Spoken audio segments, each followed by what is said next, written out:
You're born inside a silk cocoon, buried beneath fallen leaves and rotting wood. The world outside is cold and dark, but you don't know that yet. All you know is the cramped space around you, pressing against your developing body like a prison made of your own making. Your mother spun this cocoon months ago, sealing you inside before disappearing forever. She didn't stick around to see what would happen next. That's not how this works. Inside the cocoon, your body is changing. What started as a soft, grub-like larva is now hardening into something completely different.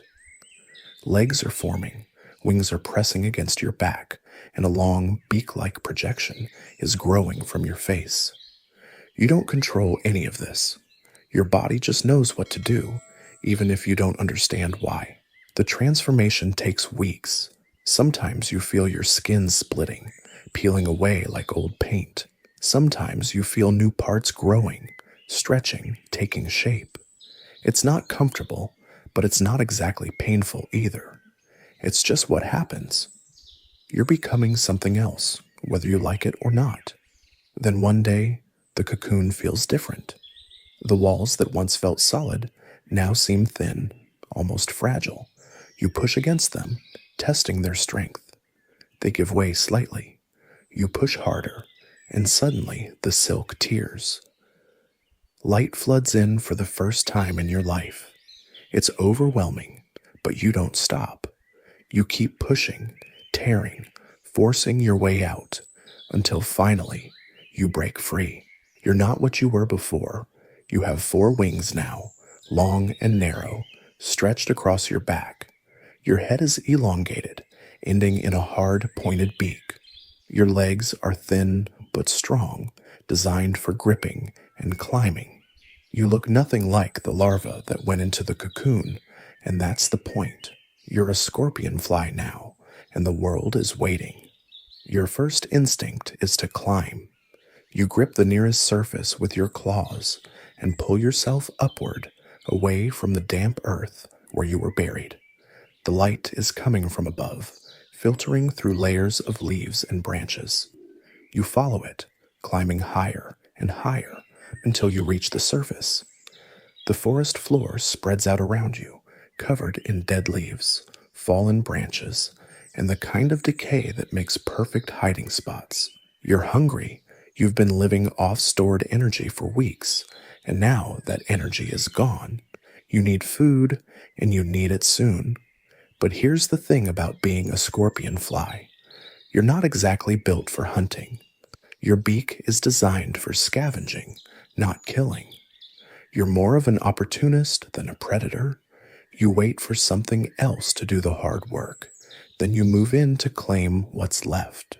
You start searching, using your antennae to detect the scents drifting through the air. There are hundreds of smells competing for your attention. Rotting leaves, damp soil, fungus, and something else. Something that makes your antennae twitch with interest. It's the smell of death, fresh death. You follow the scent, walking carefully across the uneven ground. Your legs are still getting used to carrying your new body, and every step feels uncertain. But the smell grows stronger, pulling you forward like an invisible thread. You climb over a fallen log, push through a cluster of ferns, and then you see it. A spider has caught a moth in its web.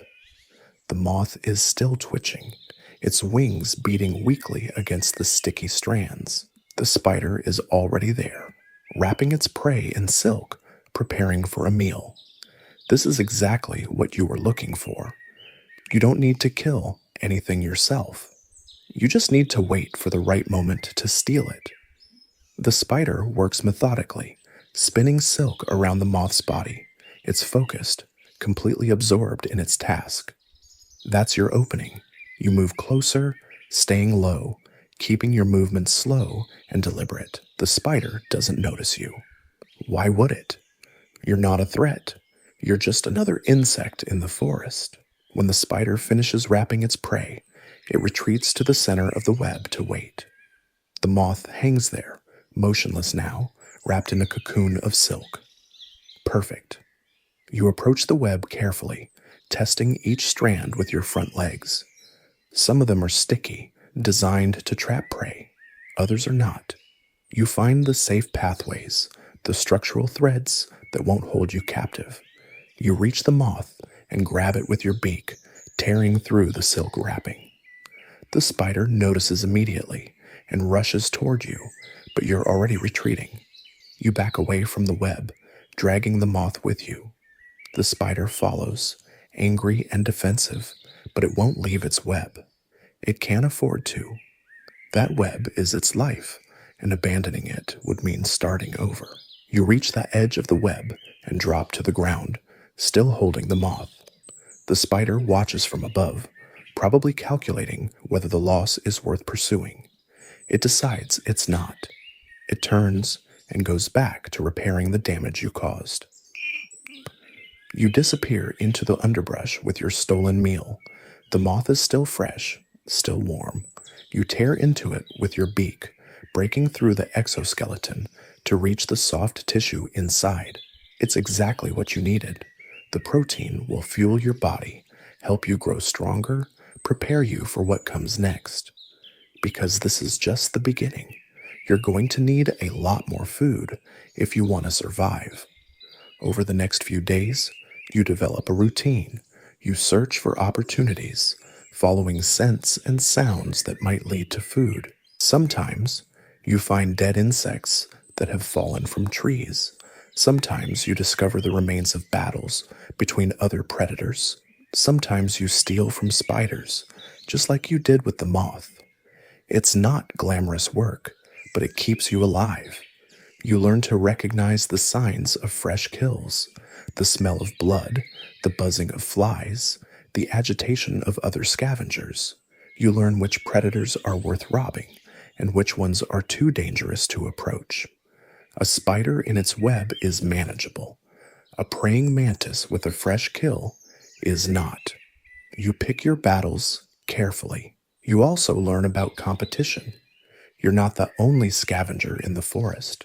There are beetles, ants, flies, and other insects all looking for the same opportunities. Sometimes you get there first, sometimes you don't. Sometimes you have to fight for what you find, using your size and your beak to intimidate smaller competitors. Sometimes you have to retreat when something bigger shows up.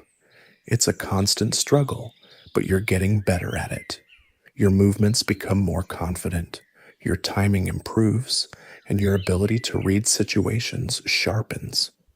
You're learning the skills you'll need to survive in this world. But survival is just the first step. Eventually, you'll need to think about reproduction, and that's where things get complicated. If you're male, your adult life revolves around one goal: finding a female and convincing her to mate with you. This is harder than it sounds. Female scorpionflies are picky. They don't just mate with any male who shows up. They want proof that you're worth their time. They want to see that you can provide for them, that you have something to offer beyond just your genetic material. The currency of courtship in the scorpionfly world is food, specifically nuptial gifts. If you want to mate, you need to bring the female a present, something she can eat while you mate with her. It's a transaction, plain and simple. No gift, no mating. Bad gift, short mating. Good gift, long mating. The better the gift, the more time you get, and the more time you get, the more likely your sperm will fertilize her eggs. So you start hunting for the perfect gift. It needs to be fresh, nutritious, and large enough to keep her occupied for several minutes. You search the forest floor, following scents, investigating disturbances, looking for opportunities. This is different from scavenging for yourself. The stakes are higher. This isn't just about staying alive anymore. This is about passing on your genes. You find a caterpillar that's fallen from a tree. It's injured, moving slowly, probably won't live much longer anyway. Perfect. You grab it with your beak and kill it quickly. It's not huge, but it's substantial enough to serve as a decent nuptial gift. Now you need to find a female. You start releasing pheromones, chemical signals that advertise your presence to any females in the area. You also begin searching actively, flying from tree to tree, investigating likely hiding spots. Females tend to stay in areas with good food sources, places where they can find plenty of dead insects and other organic matter. You focus your search on these productive zones. After hours of looking, you finally detect the scent of a receptive female. She's nearby, probably hidden in the leaf litter somewhere. You follow the trail, carrying your caterpillar gift, until you spot her. She's larger than you, as most females are, with a robust body and sharp, calculating eyes. She's seen you approaching, and she's evaluating what you have to offer. This is the moment of truth. You present the caterpillar, holding it out like an offering. She examines it carefully, using her antennae to assess its quality. Fresh, good size, recently killed. She approves. She moves closer, accepting the gift, and you know you've passed the first test. But the courtship isn't over. Even with an acceptable gift, she's still deciding whether you're worthy of mating with her. She starts eating the caterpillar while you wait, displaying yourself, trying to show her that you're a healthy, genetically fit male. Your wings catch the light, your movements are confident, your coloration is vibrant.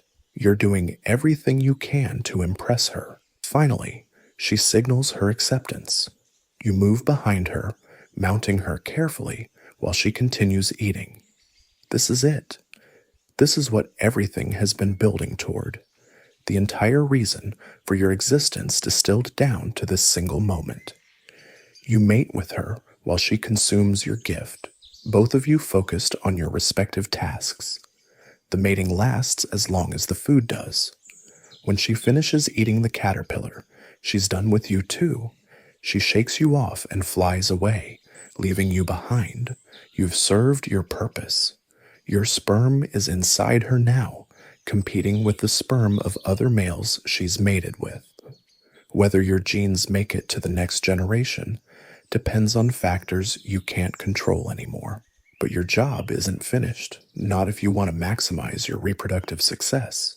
You need to find more females, gather more nuptial gifts, repeat the process as many times as possible before your adult life comes to an end, and that end is coming sooner than you might think. Adult scorpionflies don't live long, a few weeks at most. Every day counts, every opportunity matters. You return to your search for food and females, driven by instincts you don't fully understand but can't ignore. This is what you were born to do. This is why you spent weeks transforming in that cocoon, why you developed wings and a beak and the ability to fly. Everything about your body, your behavior, your very existence is designed for this moment, this purpose. But life as a scorpionfly is never simple, never guaranteed.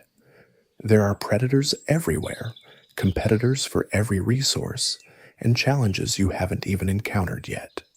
The competition for nuptial gifts gets fierce. Other males are hunting the same territories, looking for the same opportunities. You're not the only one who figured out that fresh caterpillars make excellent presents. When you spot a promising meal, chances are someone else has spotted it too. You're approaching a dead beetle when another male lands nearby. He's slightly smaller than you, but he's closer to the prize. This is a problem. You could search for another gift, but good food is scarce, and you don't have time to waste. You decide to fight for it. The confrontation starts with posturing. Both of you spread your wings, trying to look bigger and more intimidating.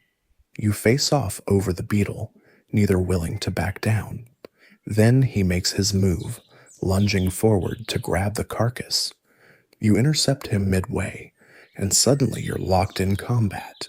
It's not elegant. You grapple with your legs, trying to knock him off balance while protecting yourself from his beak. He's fast, but you're stronger. You manage to get a grip on one of his wings and twist, sending him tumbling to the ground. He recovers quickly, but the message is clear. This beetle belongs to you. He retreats, disappearing into the underbrush to find his own gift somewhere else. You claim your prize, but the encounter cost you valuable time and energy. Every fight is a gamble. Win, and you keep the food. Lose, and you might get injured badly enough that mating becomes impossible. Sometimes it's better to walk away, but sometimes you can't afford to. You take the beetle and resume your search for females. The forest is full of them, but finding one who's ready to mate is another challenge entirely. Many are already paired up with other males. Others are busy laying eggs or hunting for food. You need to find one who's receptive, available, and interested in what you have to offer. You detect pheromones from a nearby female and follow the scent trail. She's perched on a low branch, grooming herself with her front legs. When she notices you approaching, she doesn't flee. That's a good sign. You present the beetle, holding it out like a peace offering. She examines it thoroughly, using her antennae to test its freshness and quality. The beetle is perfect, recently dead, still soft, with plenty of meat on its bones. She accepts it, gripping it with her own beak, and you know you've made a successful transaction. The mating process begins while she tears into the beetle. You mount her carefully, positioning yourself so you don't interfere with her meal. This is the delicate balance of Scorpionfly reproduction. She needs to eat while you need to mate, and both activities have to happen simultaneously. If she finishes eating too quickly, the mating ends. If the food is too small or unappetizing, she might reject you before you even start. But this time, everything works perfectly. The beetle is substantial enough to keep her occupied for several minutes, giving you plenty of time to complete the mating process. When she finally finishes eating, she signals that it's over by shaking you off. You dismount and step back, satisfied that you've successfully passed on your genetic material. Now you need to do it again and again and again. Each successful mating increases your chances of reproductive success, but each attempt also drains your resources. Finding gifts takes time and energy. Fighting for them takes even more. The mating process itself is exhausting. You're burning through your limited lifespan at an accelerated pace. You spend the next few days in a cycle of hunting and mating. Sometimes you find gifts easily. A recently deceased fly, a wounded moth, a caterpillar that's fallen from its host plant. Sometimes you have to work harder, stealing from spider webs, or fighting other males for access to prime scavenging spots. Sometimes you go hours without finding anything suitable, feeling your energy levels drop as precious time slips away. The forest around you is constantly changing. New opportunities appear as predators make kills or insects die of natural causes. Old opportunities disappear as other scavengers claim them first. You learn to read the subtle signs that indicate fresh food nearby, the agitation of flies, the scent of decay, the movements of other insects converging on a single location. One morning, you discover something unusual. A spider has caught a large prey item in its web, something much bigger than the usual flies and gnats. It's a small moth with elaborate wing patterns, probably worth more as a nuptial gift than anything you've found so far. The problem is that this spider is bigger and more aggressive than the ones you usually steal from. You approach the web cautiously, testing the outer strands with your front legs. The spider notices immediately and moves toward you, mandibles spread in a threatening display. It's not backing down. This is its territory, its web, its prey. But that moth could be the gift that gets you access to the most desirable females in the area.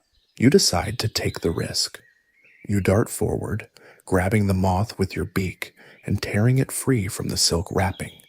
The spider reacts instantly, rushing toward you with surprising speed. You retreat, but not fast enough.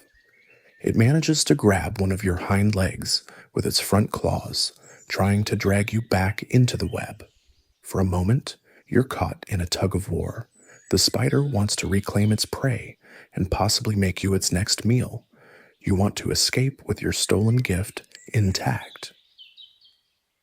You pull harder, feeling the spider's grip start to slip. Then suddenly, you break free. The spider loses its hold and tumbles backward into its web while you fly away with the moth. You land on a nearby branch, breathing hard, still clutching your prize. The moth is perfect, fresh, large, and exactly the kind of gift that females compete for. You examine yourself for damage and find that the spider's claws left some scratches on your leg, but nothing serious. The theft was worth the risk. Now you need to find a female worthy of such an exceptional gift. You don't want to waste it on just anyone. You want to find the largest, healthiest, most fertile female in the area. Someone whose eggs will produce strong, successful offspring. Someone who will give you the best return on your investment. You begin your search, flying from tree to tree, testing the air for pheromones. The forest seems unusually quiet today. Maybe it's too early in the morning, or maybe the weather is affecting insect activity. You keep searching, carrying the moth carefully, making sure not to damage it. Finally, you detect the scent of a receptive female. She's nearby, hidden somewhere in the dense foliage overhead. You follow the trail, climbing higher into the canopy until you spot her. She's magnificent, larger than any female you've encountered so far, with glossy wings and a robust abdomen that suggests excellent fertility. This is exactly what you were looking for. You approach carefully, aware that a female of this quality probably has other suitors nearby. You present the moth, holding it out for her inspection. She examines it with the thoroughness of an expert, testing its texture, smell, and freshness. Her antennae twitch with what you interpret as approval. This is the kind of gift she expects, the kind she deserves. But before she can accept it, another male appears. He's larger than you, with broader wings and a more impressive beak. He lands nearby and presents his own gift, a freshly killed beetle that's nearly as large as your moth. Suddenly, you're in competition. The female looks back and forth between the two offerings, comparing their quality. Your moth is fresher and probably more nutritious. His beetle is larger and might provide a longer meal. She's making calculations, weighing the benefits of each option. This is exactly the kind of situation you hoped to avoid. The other male moves closer, trying to position himself between you and the female. He's asserting dominance, claiming priority based on his size and strength. You have two choices: fight for the opportunity or retreat and find another female. The gift you're carrying is too valuable to waste on a battle you might not win. But something about this female makes you reluctant to give up. Maybe it's her size, her obvious fertility, or the way she examined your gift with such interest. You decide to stand your ground. You spread your wings in a threat display, matching his aggressive posture. If he wants this female, he'll have to fight for her. The confrontation escalates quickly. He lunges forward, trying to knock you off the branch. You dodge and counterattack, using your beak to strike at his head. He retaliates by grabbing your wing with his claws, trying to damage your ability to fly. You twist away, feeling some of your wing membrane tear, but managing to break free. The fight is brutal and chaotic. Both of you are trying to disable the other while protecting your nuptial gifts. The female watches with apparent interest, probably evaluating your performance as potential mates. In the Scorpionfly world, males who can fight successfully are more likely to produce successful offspring. You manage to get inside his guard and deliver a solid blow to his head with your beak. He staggers, momentarily stunned, and you press your advantage. You grab him with your front legs and throw him off the branch. He recovers quickly and tries to fly back up, but you're ready for him. You intercept him in midair, knocking him sideways into a cluster of leaves. He doesn't come back. Maybe he's injured, or maybe he's decided that this female isn't worth the risk. Either way, you've won. You turn back to the female, who has been watching the entire encounter with keen interest. You present your moth again, and this time, there's no competition. She accepts the gift immediately, gripping it with her beak and beginning to eat. You mount her carefully, aware that your damaged wing is making your movements less stable than usual. The mating begins while she consumes the moth, both of you focused on your respective tasks. This is the payoff for all your effort: the hunting, the stealing, the fighting, the constant search for opportunities. This moment justifies everything you've done since emerging from your cocoon. Your genes are being passed on to the next generation, carried forward by this female's eggs. The moth is large enough to keep her occupied for an extended period, giving you more time than you've had with any previous mate. More time means better chances of fertilization, better chances that your offspring will carry your genetic material rather than some other males. This is exactly what you hoped for when you risked stealing from that aggressive spider. When she finishes eating, the mating ends. She shakes you off, and you dismount, feeling satisfied but exhausted. The fight and the extended mating have drained your energy reserves. Your damaged wing is starting to ache, and you're beginning to realize that your adult life might be shorter than you expected. But you're not done yet. You still have time, still have energy, still have the drive to find more females and more opportunities. Each successful mating adds to your reproductive legacy, increases the chances that some part of you will survive into the next generation. You can't afford to waste the time you have left. You begin searching for your next nuptial gift, despite your injuries and fatigue. The forest is full of opportunities for those who know where to look. You spot movement in the distance, a wasp dragging something across the forest floor. It's struggling with its burden, a paralyzed caterpillar that's almost too heavy for it to manage.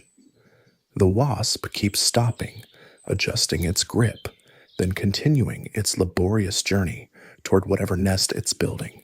This is your chance. You wait until the wasp is completely focused on its task, then swoop down and grab the caterpillar. The wasp immediately drops its load and turns to face you, wings buzzing angrily. It's built for fighting, with a venomous stinger and powerful mandibles.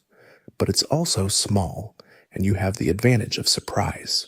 The wasp lunges at you, trying to reclaim its prey. You dodge sideways, still gripping the caterpillar, and take to the air. The wasp follows, but it can't match your speed while carrying nothing. You disappear into the canopy with your stolen prize, leaving the wasp to search for another victim to paralyze. The caterpillar is perfect, fresh, plump, and completely immobilized. It will make an excellent nuptial gift, assuming you can find a female before some other male steals it from you. The irony isn't lost on you. In the Scorpionfly world, everyone is both predator and prey, thief and victim. Your damaged wing makes flying more difficult than usual.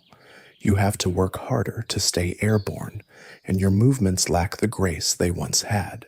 But you manage to reach a promising area where you've detected female pheromones before. The scent trails here are complex, overlapping signals from multiple individuals. You land on a broad leaf and begin sorting through the chemical messages drifting through the air. Some are too old to be useful. Others belong to females who are already mated or busy laying eggs. But one scent stands out, fresh, strong, and indicating a receptive female nearby. You follow the trail through the undergrowth, carrying your caterpillar gift carefully. The scent leads you to a small clearing where sunlight filters through the canopy, creating patches of warmth on the forest floor. And there she is, perched on a fallen log, grooming herself with deliberate precision. She notices your approach, but doesn't flee. That's encouraging. You present the caterpillar, holding it out for her inspection. She moves closer, her antennae twitching as she evaluates the gift. The caterpillar is still twitching slightly, its nervous system not quite shut down by the wasp's venom. Fresh paralyzed prey is always preferable to dead meat. She accepts the offering, gripping it with her beak. You feel a surge of satisfaction as she begins to feed. Another successful transaction, another opportunity to pass on your genes. You mount her carefully, your injured wing making the process more awkward than usual, but you manage to position yourself correctly. The mating begins while she tears into the caterpillar. This is the culmination of everything: the hunting, the stealing, the fighting, the constant search for opportunities. Your entire adult existence has been leading to moments like this. Every risk you've taken, every challenge you've overcome, it all comes down to these brief interludes of reproduction. But even as you mate, part of your attention remains focused on your surroundings. The forest is never truly safe. Predators are everywhere, and a mating pair makes an easy target. You're vulnerable right now, focused on reproduction instead of survival. Any number of threats could appear: birds, spiders, wasps, or even other scorpionflies looking to eliminate competition. The caterpillar is substantial enough to keep her occupied for several minutes. That's good. Longer matings generally result in better fertilization rates, but you can feel your energy draining with each passing second. Your body is burning through its reserves at an unsustainable rate. This lifestyle, the constant searching, fighting, and mating, is literally consuming you from the inside. When she finishes eating, she signals the end by shaking you off. You dismount and step back, feeling the familiar mixture of satisfaction and exhaustion. Your sperm is inside her now, competing with genetic material from other males she's encountered. Whether your lineage continues depends on factors beyond your control. You need food for yourself now. All this reproductive effort has left you depleted. You've been so focused on finding nuptial gifts that you've neglected your own nutritional needs. Your body feels hollow, running on fumes. If you don't eat soon, you won't have the strength to find another gift, let alone another mate. You begin searching for something, anything edible. A dead fly would be perfect, or maybe some rotting fruit that's fallen from the trees. You're not picky anymore. Survival trumps everything else when you're this depleted. You find a spider web with the desiccated remains of an old kill still hanging in the strands. It's not fresh, but its protein, the spider is nowhere to be seen, probably off hunting somewhere else. You approach the web cautiously, testing the strands to avoid getting trapped. The old carcass tears apart easily in your beak. It's dry and tasteless, nothing like the fresh meat you prefer, but it's fuel. You eat mechanically, forcing yourself to swallow despite the unappetizing texture. Your body needs this. You need this. As you eat, you notice other insects moving through the area. Some are potential competitors, other males searching for the same resources you need. Others are potential threats, predators that wouldn't hesitate to make you their next meal. The forest is a constant battleground, and everyone is fighting for the same things: food, mates, and the chance to see another day. A movement catches your eye. Another scorpionfly is approaching, a female by her size and posture. But something is wrong with her behavior. She's moving erratically, stumbling slightly as she walks. Her wings seem damaged, one of them bent at an odd angle. She comes closer, and you realize she's not looking for a mate. She's looking for food. Specifically, she's looking at you. In her eyes, you see something that makes you step back instinctively. Hunger, desperation, the kind of look that says she's past caring about normal social boundaries. Female scorpion flies are larger and stronger than males, and when they're desperate enough, they don't hesitate to turn predatory. You've heard of males being killed and eaten by females who decided that protein was more important than reproduction.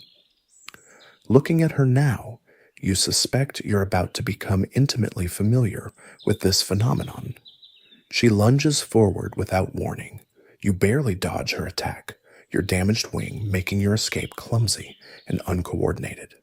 She recovers quickly and lunges again. This time, her beak catches you across the side, tearing through your exoskeleton and drawing fluid. You're bleeding now, and she can smell it. The injury has marked you as vulnerable, damaged goods. She presses her attack, trying to pin you down with her superior weight and strength. You fight back desperately, using your beak and claws to keep her at bay, but you're outmatched. Your only advantage is mobility. You're smaller and potentially faster if you can overcome the handicap of your damaged wing. You break away from her grasp and take to the air, flying erratically but managing to gain some distance. She follows, her own flight hampered by her injuries, but she's persistent. You led her on a chaotic chase through the forest canopy, dodging between branches and leaves, using every obstacle you can find to break her line of sight. Your wing is aching, your side is bleeding, and your energy reserves are almost gone. But somehow, you manage to lose her in the dense foliage. You land on a hidden branch and wait, listening for any sign that she's still pursuing you. Minutes pass. The forest sounds return to normal, the buzz of flies, the rustle of leaves, the distant calls of birds. She's given up, probably moved on to find easier prey. You examine your injuries. The wound on your side is superficial but painful. Your wing is getting worse, the tear in the membrane expanding with each movement. You're deteriorating rapidly, your body breaking down under the accumulated stress of adult life. But you're still alive, still capable of mating, if you can find the strength for one more attempt. The drive to reproduce hasn't left you, even in your weakened state. It's stronger than hunger, stronger than pain, stronger than the rational knowledge that you're running out of time. You force yourself to move, to continue the search for nuptial gifts and receptive females. Each wing beat sends pain through your damaged wing. Each step reminds you of the wound on your side. But you keep going, because that's what scorpion flies do. You keep going until you can't. The afternoon light is fading when you spot another opportunity. A beetle has fallen from a tree and landed badly, its legs waving helplessly in the air. It's still alive but can't right itself. Perfect. You drop down and deliver a quick killing bite, then examine your prize. The beetle is small but fresh, recently fallen. It will have to do. You don't have the energy to search for something better, and time is running out. The sun is setting, and scorpionfly activity typically decreases at night. You need to find a female soon, or you'll have to wait until tomorrow, assuming you survive that long. You detect pheromones nearby, faint but promising. Following the scent trail leads you to a cluster of ferns, where a female is resting. She's smaller than the others you've encountered today, but she looks healthy and alert. More importantly, she doesn't look desperate enough to eat you. You approach cautiously, presenting the beetle. She examines it with the thoroughness you've come to expect, testing its freshness and quality. The beetle passes inspection, and she accepts it, beginning to feed immediately. You mount her while she eats, your movements slower and less coordinated than before. Your injuries are affecting your performance, but you manage to complete the positioning. The mating begins, your final attempt at reproduction, as the day ends. This could be it. This could be your last chance to pass on your genetic material before your body gives out completely. The thought adds urgency to the process, driving you to make the most of every second. The beetle doesn't last long. It's smaller than your previous gifts, providing only a brief window for mating. But it's enough. When she finishes eating and shakes you off, you feel the familiar satisfaction of successful reproduction mixed with the growing certainty that your time is nearly up. You dismount and step back, swaying slightly from exhaustion and blood loss. The female flies away without a backward glance, already moving on to whatever comes next in her life. You're left alone as darkness begins to settle over the forest. Your adult life has lasted less than 2 weeks. In that time, you've mated successfully multiple times, fought off competitors, survived attacks from predators, and managed to steal enough food to keep yourself alive. By Scorpionfly standards, you've been remarkably successful. But success in the Scorpionfly world is measured differently than in other species. It's not about how long you live or how comfortable your existence is. It's about how many times you successfully reproduce, how many offspring carry your genetic material forward into the next generation. You find a sheltered spot beneath a large leaf and settle down to rest. Your wing is throbbing, your side is still bleeding slowly, and your energy reserves are completely exhausted.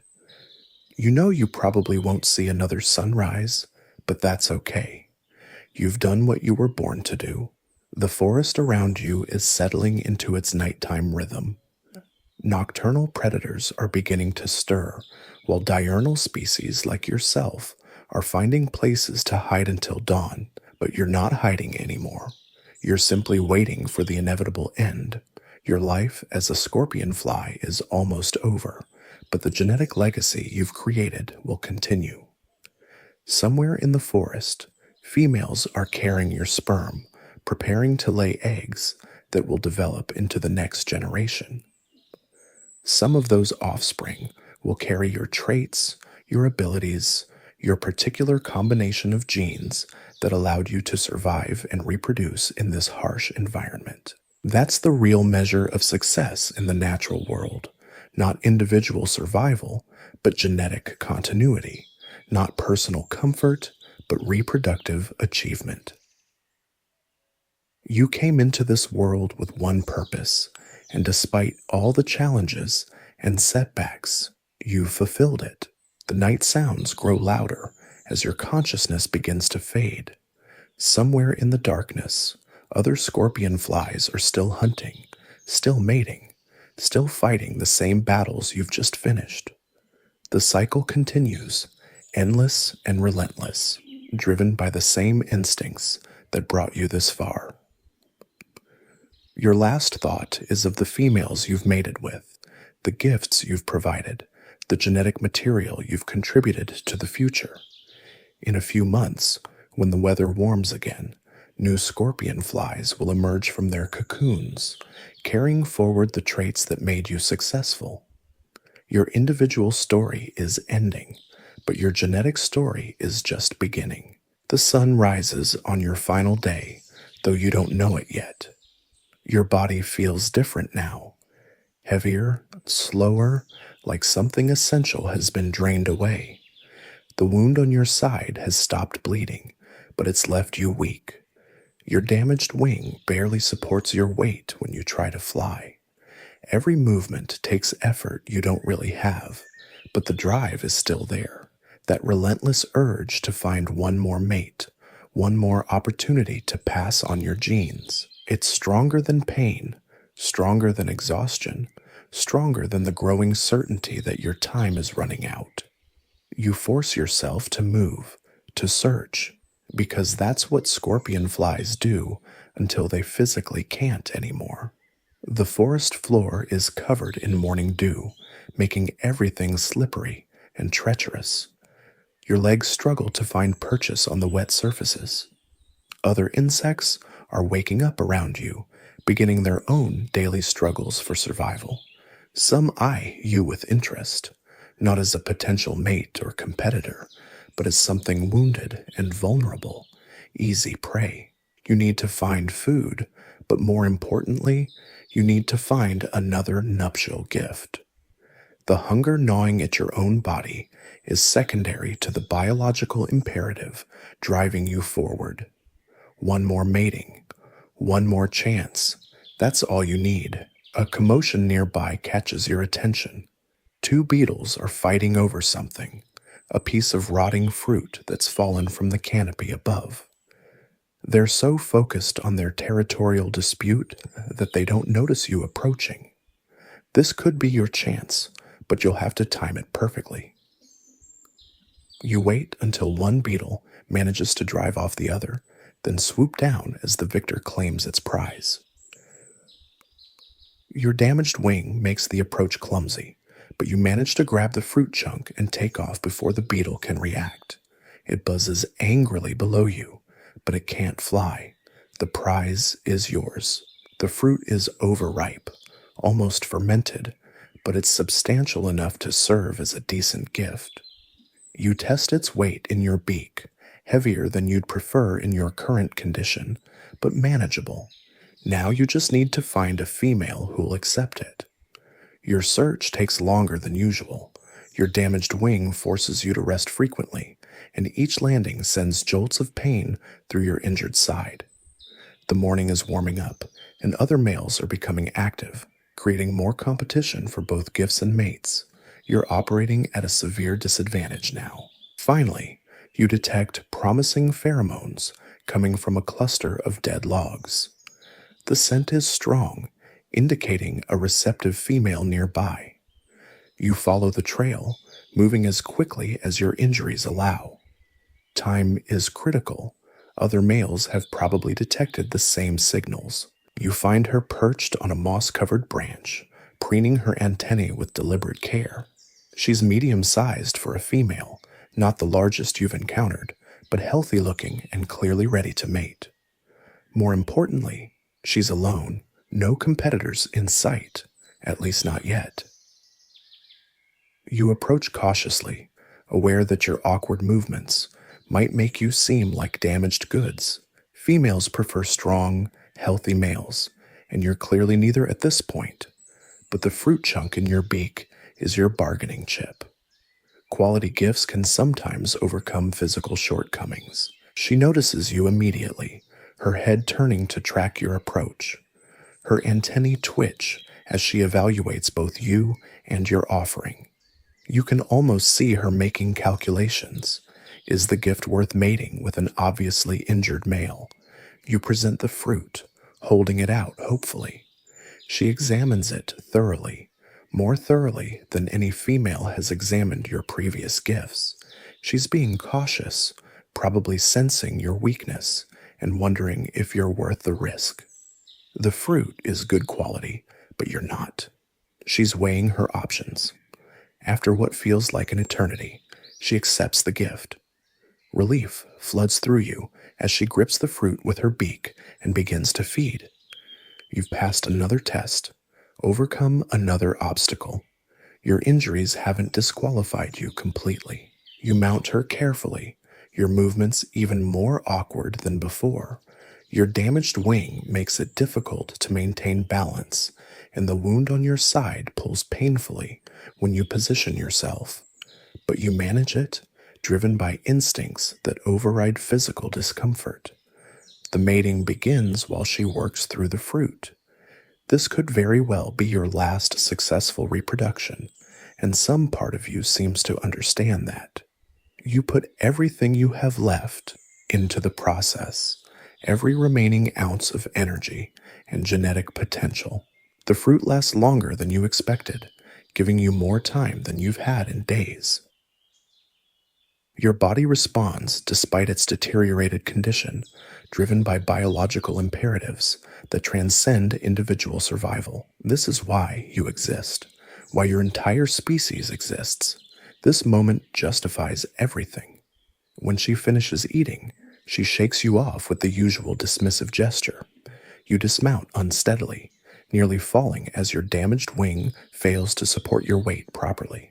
She flies away immediately, already moving on to whatever comes next in her day. You're left alone, swaying on the branch, feeling more depleted than ever. But you've done it. One more successful mating, one more genetic contribution to the future.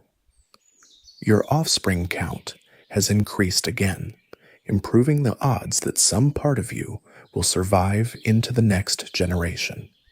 In the brutal arithmetic of natural selection, you're still winning. Your body tells a different story. The wound on your side has reopened, leaking fluid that attracts flies. Your damaged wing hangs at an odd angle, no longer capable of proper flight. Your legs shake with the effort of supporting your weight. You're falling apart in real time.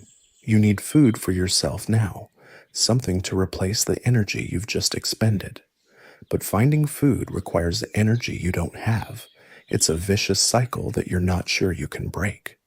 Still, you have to try. Survival instincts are almost as strong as reproductive ones. You spot a spider's web with something caught in the outer strands, a small fly that died during the night. The spider isn't around, probably hiding somewhere, until the web vibrates with fresh prey. You approach carefully, testing each strand to avoid getting trapped. The dead fly is dry and tasteless, but it's protein. You tear it apart methodically, forcing yourself to swallow despite your body's growing indifference to food. You're running on autopilot now, going through the motions of survival even as your systems begin to shut down. As you eat, you become aware of movement nearby. Another scorpionfly is approaching, a male like you, but younger and healthier. He moves with the confidence you remember having just days ago, before the injuries and exhaustion took their toll. He's probably scouting for opportunities, just as you've been doing. He notices you and stops, evaluating the situation. You're clearly no threat in your current condition, but you're occupying a potentially valuable resource. The spider web might produce more prey, and this area might attract females. He's calculating whether you're worth displacing. You try to make yourself look more formidable, spreading your good wing in a threat display. But the gesture is pathetic, undermined by your obvious weakness. The younger male isn't intimidated. He moves closer, asserting his claim to the territory through simple presence. You could fight, but you both know how that would end. You're too damaged, too depleted to pose any real challenge. Discretion becomes the better part of valor. You abandon the web and retreat, leaving him to claim whatever advantages the location might offer. Your retreat takes you deeper into the undergrowth, away from the prime hunting areas where healthy males compete for resources. This is where the old, the injured, and the dying come to spend their final hours. The forest's equivalent of a retirement home, except nobody retires from being a scorpionfly. They just fade away. You find a sheltered spot beneath a fallen log and settle down to rest. Your body is sending increasingly urgent signals that something is seriously wrong. Systems are failing, processes are shutting down, reserves are completely exhausted. The end is approaching whether you're ready for it or not. But even now, even in this state, the reproductive drive hasn't completely faded. If another opportunity presented itself, an easy gift, a receptive female, a chance for one more mating, you'd probably try to take it. That's just how scorpion flies are built. Reproduction trumps everything, including self-preservation. No such opportunity appears. The morning passes slowly, with you drifting in and out of consciousness beneath your log.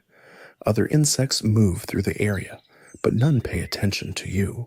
You've become part of the background, just another piece of organic matter in the process of returning to the soil.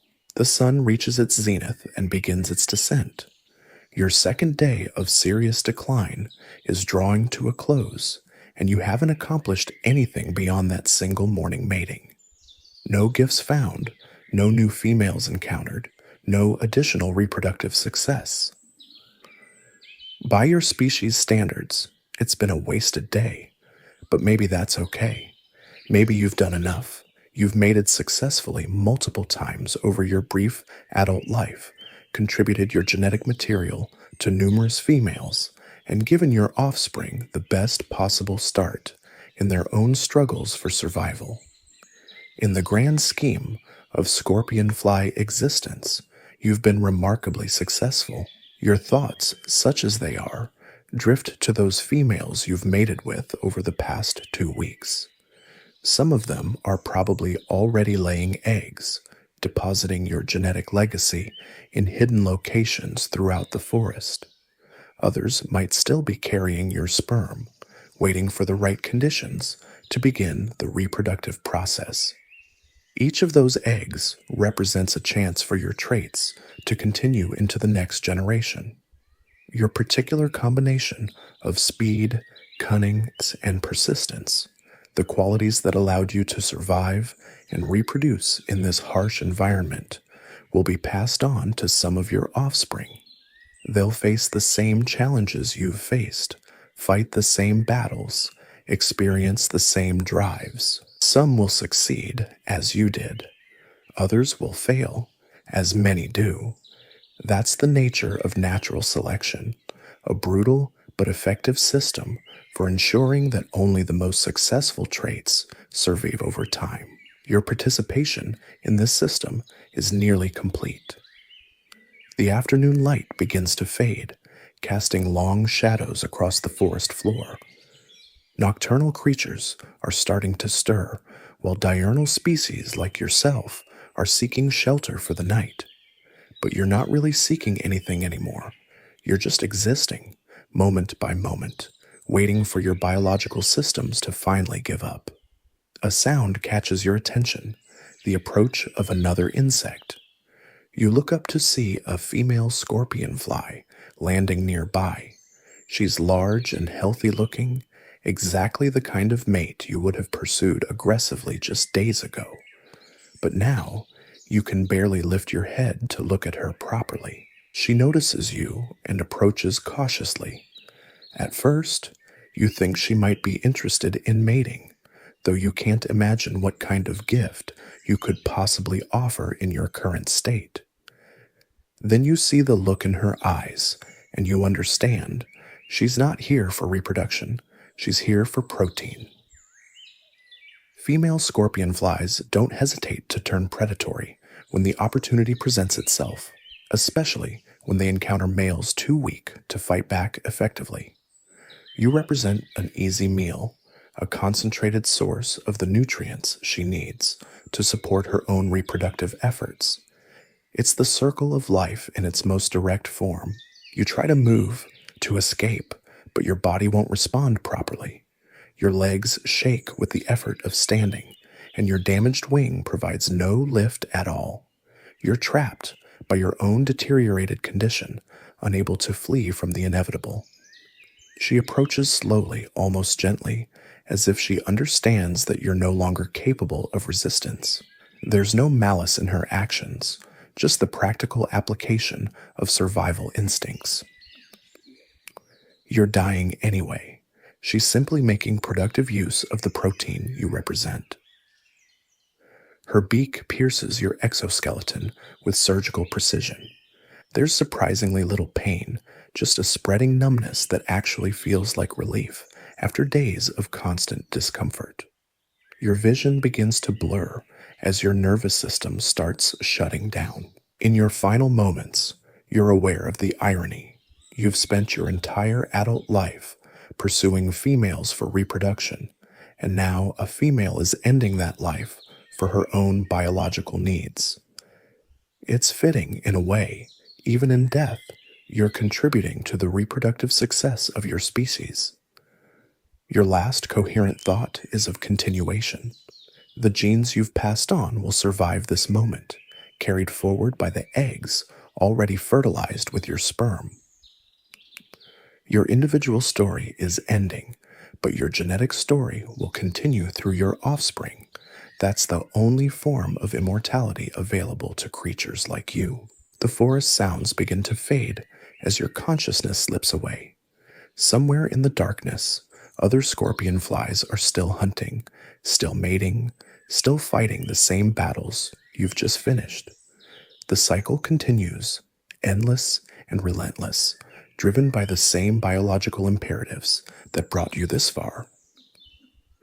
Your body goes still beneath the fallen log, becoming just another piece of organic matter in the endless recycling system of the forest ecosystem. But your genetic material lives on, distributed among the females you've mated with, waiting to emerge in the next generation of scorpion flies. In a few months, when conditions are right, some of those eggs will hatch. New larvae will begin their own transformations, developing in silk cocoons just as you did. They'll emerge as adults, driven by the same instincts, facing the same challenges, pursuing the same goals that defined your brief existence. Some will carry your traits, your speed, your cunning, your particular approach to finding gifts and attracting mates.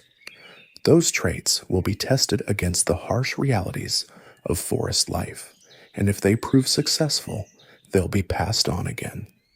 Your genetic legacy will continue, generation after generation, as long as scorpion flies survive in this ecosystem. That's the real story here, not the brief drama of individual survival and reproduction, but the endless continuation of genetic information through time. You were just a temporary vessel for that information, a brief arrangement of biological systems designed to carry genes forward into the future. Your mission is complete. Your story is over. But the larger story, the story of your species, your genetic lineage, your contribution to the ongoing experiment of life on Earth, that story continues. It will continue long after every individual scorpion fly alive today has died and been forgotten. The forest moves on, indifferent to your passing, but enriched by your contribution. New opportunities appear, new challenges arise, new scorpion flies emerge to face them. The cycle repeats, driven by forces older and more powerful than any individual organism. This is life as a scorpion fly, brief, brutal, and ultimately successful if measured by the only metric that really matters in the natural world, genetic continuity. You lived fast, reproduced successfully, and died young, leaving behind the most important legacy any creature can leave, offspring to carry on the struggle. But your story isn't quite finished yet.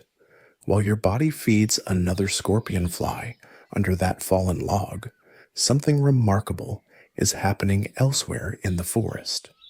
The females you mated with over your brief adult life are beginning the next phase of the reproductive cycle, carrying forward the genetic investment you worked so hard to make. One of them, the large female who accepted your stolen moth just days ago, has found the perfect spot for egg laying. She's located a patch of rich, decaying organic matter beneath a cluster of mushrooms, the kind of environment where scorpion fly larvae thrive. Her abdomen is swollen with eggs, each one containing genetic material from multiple males, including you. She begins the delicate process of oviposition, using her specialized ovipositor to place each egg precisely where it will have the best chance of survival. The eggs are small, translucent pearls that will soon disappear into the leaf litter. She works methodically, distributing them across several square meters to reduce the risk of predation or environmental disaster wiping out the entire clutch. Each egg represents a genetic lottery ticket. Some contain more of your DNA than others, depending on the complex competition that took place between different males' sperm inside her reproductive tract. The males who provided the best gifts, who mated for the longest periods, who delivered the highest quality genetic material, they're more likely to be the fathers of her offspring. You were competitive in that regard. Your stolen gifts were fresh and substantial. Your matings lasted longer than average, and your sperm was healthy and mobile. The mathematical odds suggest that several of her eggs carry significant amounts of your genetic information. Your particular combination of traits, the cunning that helped you steal from aggressive spiders, the persistence that kept you searching for gifts despite injuries, the fighting ability that won you access to premium females, all of that could be passed on. Other females are going through similar processes throughout the forest. The medium-sized female who accepted your paralyzed caterpillar, the one who ate your stolen beetle, even the magnificent female you fought another male to access, they're all laying eggs that might carry your genetic legacy. Your reproductive success was better than average, which means your genes have better than average chances of reaching the next generation. The eggs will spend the winter buried in the leaf litter, developing slowly through the cold months. Inside each one, if fertilization was successful, cellular division is already beginning. Your genetic information is being copied and organized, building the blueprint for a new organism. The process is invisible, microscopic, but it represents the continuation of evolutionary patterns that stretch back millions of years. Some eggs won't make it. Predators will find them, environmental conditions will prove too harsh, or developmental errors will prevent proper growth. That's expected, even planned for in the reproductive strategy of your species. Scorpionflies lay many eggs precisely because most won't survive. It's a numbers game played across evolutionary timescales, but some will survive. When spring arrives and temperatures warm, those successful eggs will hatch into tiny larvae. They'll immediately face their own survival challenges, finding food, avoiding predators, growing large enough to pupate successfully. The traits they inherit from their parents, including potentially from you, will determine how well they handle these challenges. If they carry your genes for cunning, they might be better at finding hidden food sources or recognizing dangerous situations. If they inherit your persistence, they might keep searching for opportunities when others give up. If your fighting abilities are passed on, they might be more successful in competitive situations. These advantages could mean the difference between survival and death in the harsh world they're about to enter. The larvae that do survive will eventually spin their own cocoons, just as you did months ago. They'll undergo the same dramatic transformation, emerging as adults with wings and reproductive capabilities. And if they carry your genetic material, they'll face the same challenges you faced, finding nuptial gifts, competing with other males, convincing females to mate with them. Your sons, if you have any, will inherit your approach to male reproductive strategy. They might have your talent for theft, your willingness to fight for valuable resources, your ability to evaluate which battles are worth fighting. Your daughters might inherit traits that make them more successful at evaluating male gifts, choosing the best mates, or finding optimal egg-laying sites. This is how evolution works, not through grand, dramatic changes, but through the accumulation of small advantages passed from parent to offspring. Your slightly better than average success in the mating game could translate into slightly better than average survival for your offspring. Over many generations, these small advantages compound, driving evolutionary change. The forest ecosystem will test these inherited traits mercilessly, Predators will hunt your offspring just as they hunted you. Competitors will challenge them for resources. Environmental pressures will stress their survival abilities. Only the best adapted will survive to reproduce themselves, passing the genetic torch forward another generation. But that's exactly how the system is supposed to work. Natural selection isn't cruel, it's simply effective. It ensures that successful traits continue while unsuccessful ones disappear. Your reproductive success suggests that your traits were well adapted to Scorpionfly life, which means they have good chances of persisting in the gene pool. The cycle you've just completed is ancient beyond imagination. Scorpionflies have been playing the same game for millions of years, with slight variations depending on environmental conditions and evolutionary pressures. The basic pattern remains consistent: emerge, compete, mate, die, pass genetic information forward. Each generation faces similar challenges, but with slightly different genetic tools to meet them. Your brief adult life was just one iteration of this endless cycle. You succeeded well enough to contribute meaningfully to the next iteration. Some of your offspring will probably succeed too, adding their own genetic contributions to the generation after that. The process continues, branching and flowing like a river of genetic information moving through time. Meanwhile, other males are emerging from their own cocoons, beginning their own quests for reproductive success. They face the same challenges you faced, driven by the same instincts, pursuing the same goals. Some will be more successful than you were, others will fail completely, leaving no genetic legacy at all. That's the nature of the system, ruthlessly competitive, but ultimately fair. The forest doesn't care about individual outcomes. It only cares about the continuation of successful genetic combinations. Your species will persist as long as enough individuals succeed in reproducing before they die. The specific identity of those individuals doesn't matter, only their collective ability to pass viable genetic information to the next generation. In this sense, your individual death is irrelevant to the larger picture. You've made your contribution, deposited your genetic information in the reproductive pipeline, and stepped aside for the next generation to take over. This is exactly how evolution intended the process to work.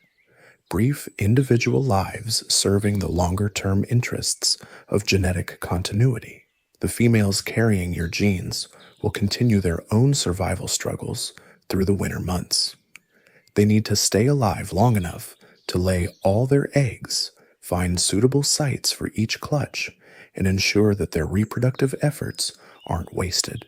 Their success directly impacts the success of your genetic legacy. Some of these females will make it through the winter, others won't.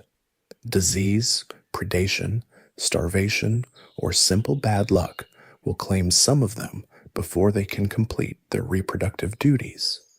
But enough will survive to maintain population levels and keep the species viable. That's all that's required from an evolutionary perspective. Spring will bring a new generation of scorpionflies, including possibly some of your offspring. They'll emerge from their cocoons just as you did, driven by the same biological imperatives, facing similar challenges in a forest that might have changed slightly but remains fundamentally the same. The cycle will continue, carrying forward whatever genetic innovations prove most successful. This is the real meaning of your life as a scorpionfly, not the individual experiences, the hunts, the fights, the matings, the gradual decline, but the genetic information you've contributed to the ongoing experiment of evolution. You are a test case, a particular combination of traits evaluated against environmental pressures. Your success suggests that your genetic combination was well adapted to current conditions. Future generations will face new challenges, new environmental pressures, new competitive situations. The traits that made you successful might become less valuable, while other traits become more important. Evolution is constantly adapting to changing conditions, always testing new combinations, always optimizing for current rather than past circumstances. But for now, in this forest, at this time, your genetic combination proved successful enough to merit continuation. That's the only judgment that matters in the natural world. Not moral evaluation, not aesthetic appreciation, just simple reproductive success. You passed the test, contributed to the gene pool, and earned your place in the ongoing story of Scorpionfly evolution. The forest continues its ancient rhythms, indifferent to individual stories, but sustained by their collective impact. New predators emerge, new prey species develop, new competitive dynamics arise. The scorpion flies that succeed in this changing environment will be the ones whose genetic combinations best match the current challenges. Your offspring, if they inherit your successful traits, might be among those future winners, or they might not. Evolution makes no guarantees, only opportunities. The genetic lottery is truly random in its specific outcomes, even if it's systematically biased toward success over time. What matters is that you played your part in this ancient game, contributed your genetic information to the pool of possibilities, and stepped aside for the next generation to continue the experiment. Your individual story is complete, but the larger story, the story of life itself, testing and retesting genetic combinations in an endless search for better adaptation, continues without pause. This is how species persist across geological timescales, not through the immortality of individuals, but through the continuous flow of genetic information from generation to generation. Each individual life is brief and expendable, but the genetic patterns they carry can potentially persist for millions of years, constantly refined and improved through natural selection. Your contribution to this process has been measured and found sufficient. The genetic information you've passed forward will be tested in its turn, evaluated against whatever challenges the next generation faces. Some will succeed, some will fail, and the successful combinations will be passed forward again. This endless cycle of reproduction, selection, and genetic refinement is the engine that drives all evolution. Your species, your ecosystem, your entire planet depends on countless individuals like you making similar contributions, adding their genetic information to the vast experiment of life on Earth. Your story as an individual scorpionfly is over, but your story as a contributor to the ongoing evolution of your species is just beginning. In the eggs scattered throughout the forest, in the genetic combinations waiting to be tested by natural selection, in the future generations that might carry your traits forward, in all of these, your influence continues. The forest moves on as it always has, as it always will. New scorpion flies will emerge, live their brief lives, and make their own contributions to the genetic future. The cycle continues, endless and relentless, driven by the same biological imperatives that shaped your existence. This is life as a scorpion fly, brief, intense, and ultimately meaningful only in its contribution to the larger patterns of evolution and natural selection. You lived it well, reproduced successfully, and earned your place in the continuing story of your species. The eggs begin hatching as winter finally loosens its grip on the forest. Temperature changes trigger cellular processes that have been dormant for months. Inside each successful egg, tiny larvae push against their shells, breaking free into a world they've never seen but are perfectly equipped to navigate. Your genetic legacy emerges in waves across the forest floor, Some larvae carry more of your DNA than others, but all represent continuation of the evolutionary experiment you participated in. They're born hungry, driven by instincts older than conscious thought. Their first meal is often their own eggshell, providing essential nutrients for the challenges ahead. These larvae look nothing like the adult you were. They're soft, pale, grub-like creatures designed for one purpose: eating and growing. They burrow into the rich organic matter where they hatched, searching for decaying plant material, fungal threads, and microscopic organisms. Their world is measured in millimeters, but it's as complex and dangerous as any ecosystem on Earth. Some carry your persistence gene. They keep searching when food becomes scarce, digging deeper into the leaf litter when others give up. Some inherit your cunning, recognizing dangerous situations before it's too late. Others might have your competitive edge, pushing aside weaker siblings when resources become limited. The forest doesn't coddle these larvae. Predators are everywhere: ground beetles with crushing mandibles, centipedes with venomous fangs, spiders that hunt through the darkness of the soil layer.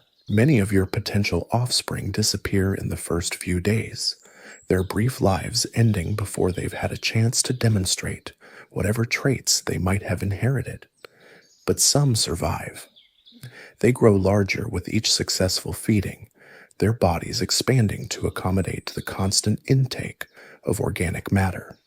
They molt repeatedly, shedding their outgrown skins like old clothes.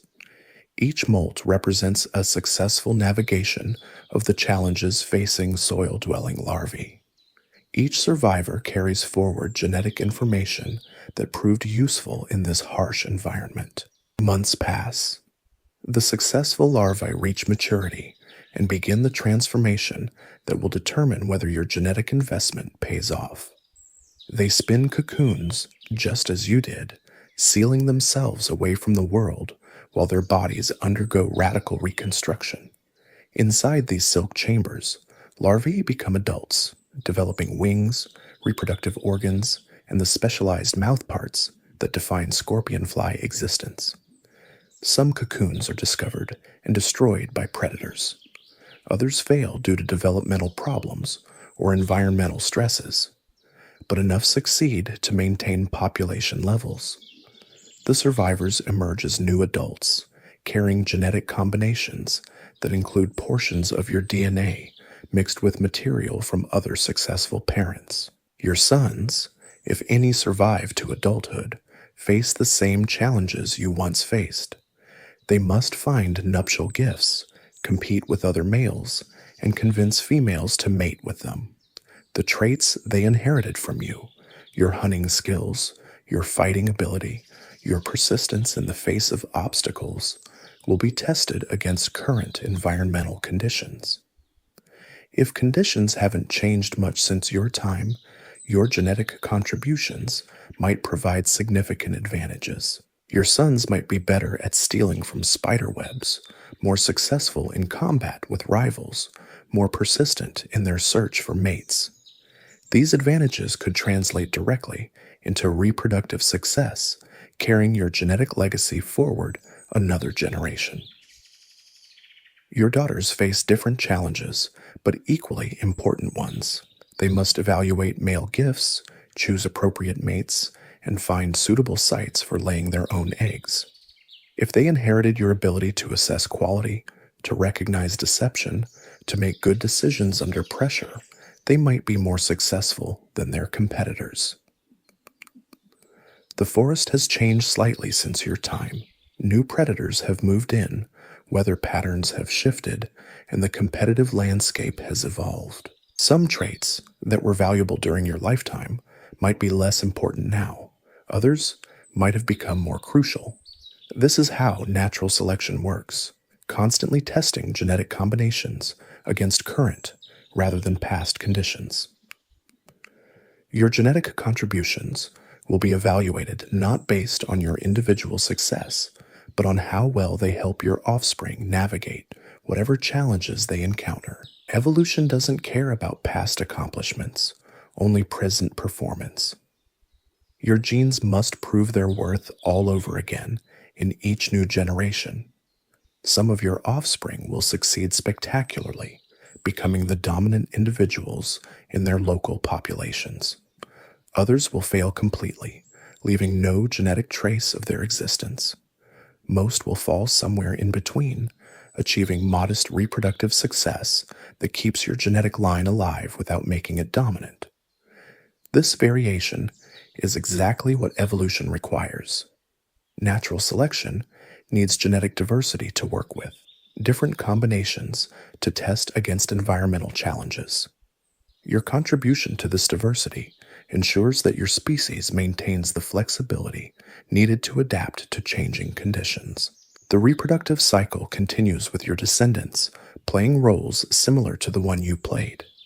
Males search for nuptial gifts and compete for mating opportunities. Females evaluate suitors and lay eggs in carefully chosen locations. The same behavioral patterns repeat, driven by genetic programs refined over millions of years. But each generation faces unique challenges. Climate fluctuations affect food availability. New predators evolve new hunting strategies. Diseases spread through populations, selecting for resistance genes. Your descendants must navigate all these pressures using whatever genetic tools they inherited from successful ancestors like you. Some of your genetic contributions will prove remarkably durable, persisting through multiple generations because they provide consistent advantages. Others might only be useful under specific conditions, disappearing from the gene pool when those conditions change. A few might be neutral now, but become crucial if environmental pressures shift dramatically. This uncertainty is built into the evolutionary system.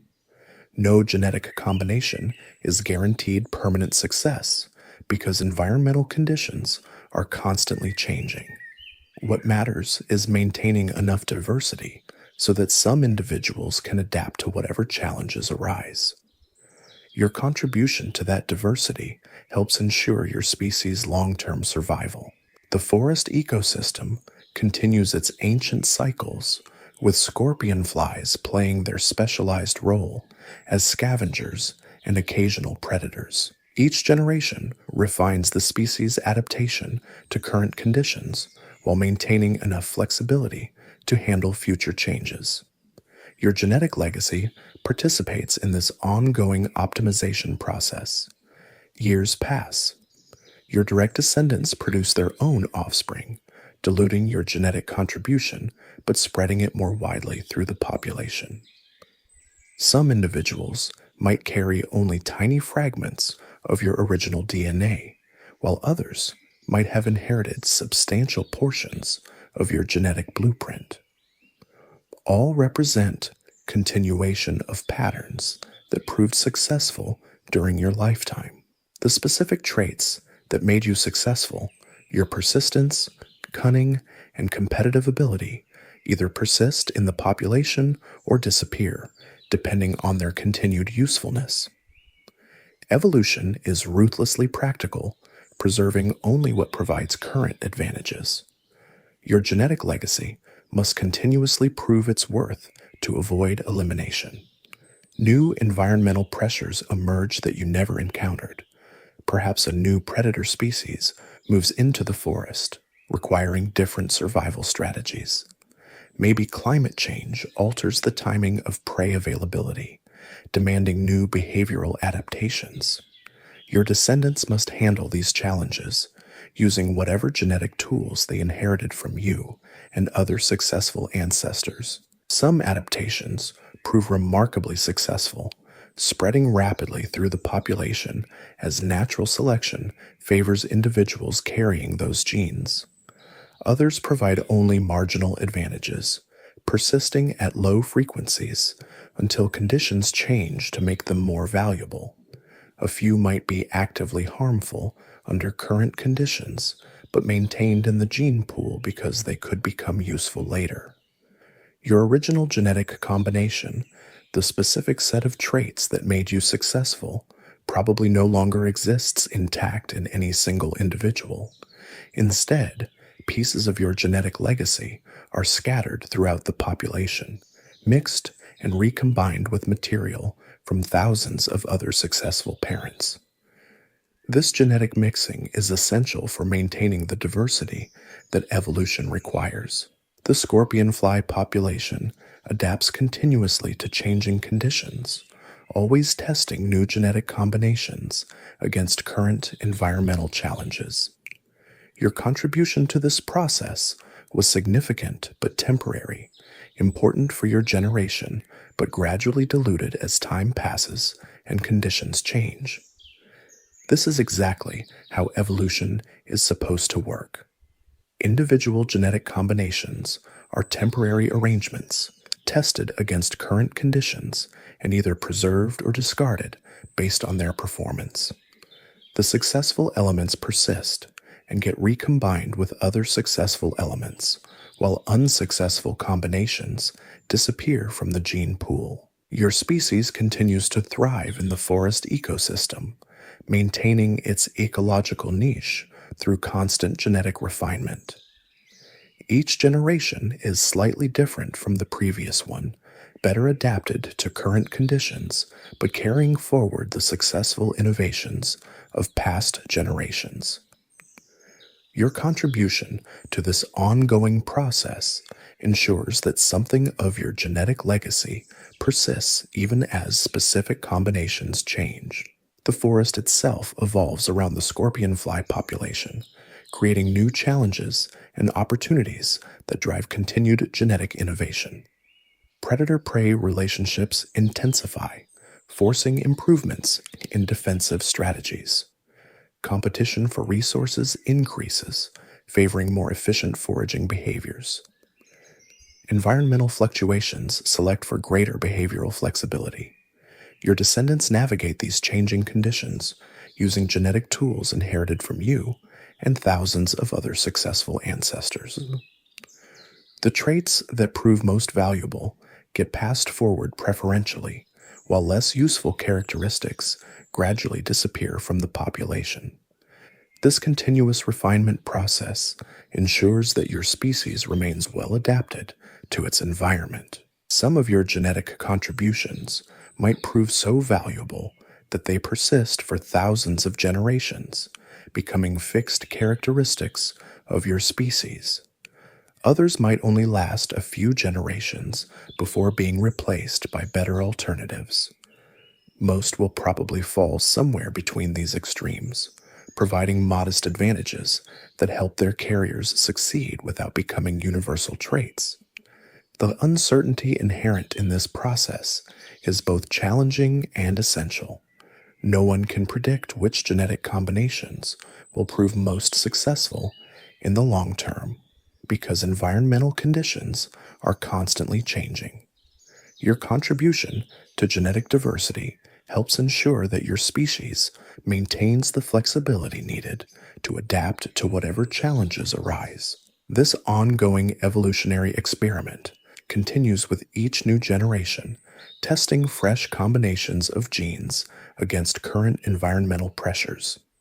Your participation in this process was brief but significant, adding your genetic innovations to the vast pool of possibilities that evolution draws from. Your legacy lives on in the continued success and adaptation of your species. The forest moves through its seasonal cycles, providing the backdrop for countless individual stories like yours. Each scorpionfly that emerges from its cocoon faces similar challenges, but with a unique genetic toolkit inherited from successful ancestors.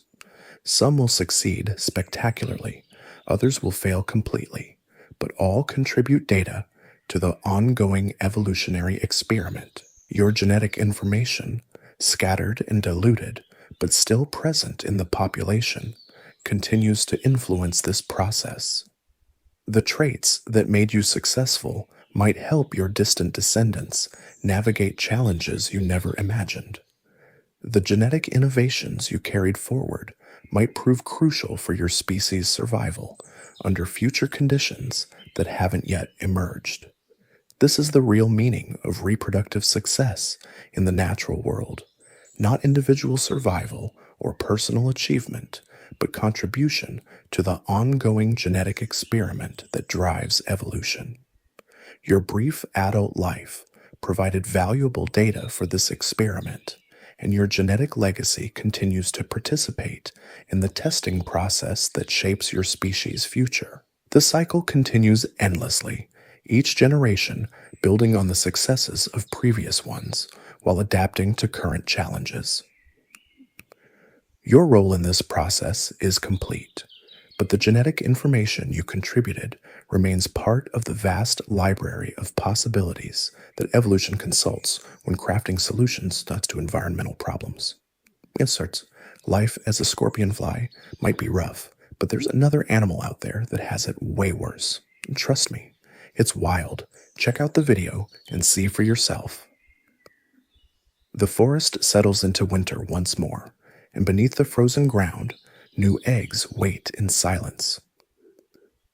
These are the grandchildren of your genetic legacy, carrying diluted but persistent traces of the traits that once made you successful. The cycle you completed has repeated itself, and the results are scattered across the ecosystem in forms you never could have imagined.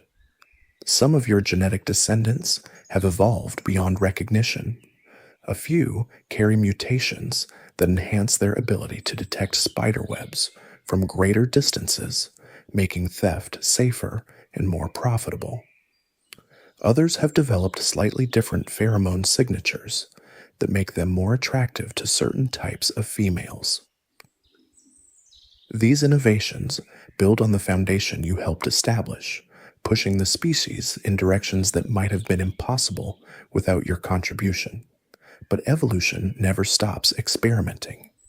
Environmental pressures continue to shift, creating new challenges that test every genetic combination in new predator species arrive fresh ways. A warming climate changes the timing of prey availability from adjacent ecosystems, bringing hunting strategies your descendants have never encountered.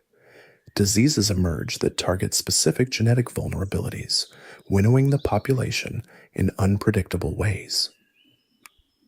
Your genetic legacy adapts to these pressures through the same mechanisms that shaped your own existence. Successful combinations persist and spread, while unsuccessful ones disappear. The specific traits that made you effective might become less valuable, while characteristics you never possessed might prove essential for survival under new conditions. This ongoing refinement process ensures that your species remains viable regardless of how dramatically conditions change. The genetic diversity you helped maintain provides raw material for natural selection to work with, enabling adaptive responses to challenges that couldn't have been anticipated when you were alive. Some of your descendants develop entirely new behavioral patterns. Perhaps they learn to exploit food sources that weren't available during your lifetime, or they evolve social behaviors that improve their reproductive success. These innovations represent genetic potential that existed in your DNA, but only emerged when environmental conditions made them advantageous. The forest ecosystem continues to evolve around the scorpionfly population, creating complex webs of interdependence that influence every aspect of their existence. Your species' role as scavengers becomes more or less important, depending on changes in predator populations, decomposer communities, and overall ecosystem productivity. Your genetic contribution helps your descendants navigate these shifting relationships. Years accumulate into decades, then centuries. Your direct genetic influence becomes increasingly diffuse, mixed, and diluted through countless generations of reproduction.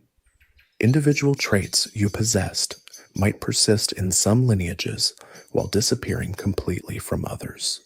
The specific combination that defined your existence probably vanishes within a few generations, replaced by new arrangements better suited to current conditions. but something of your genetic legacy persists in the population's overall structure.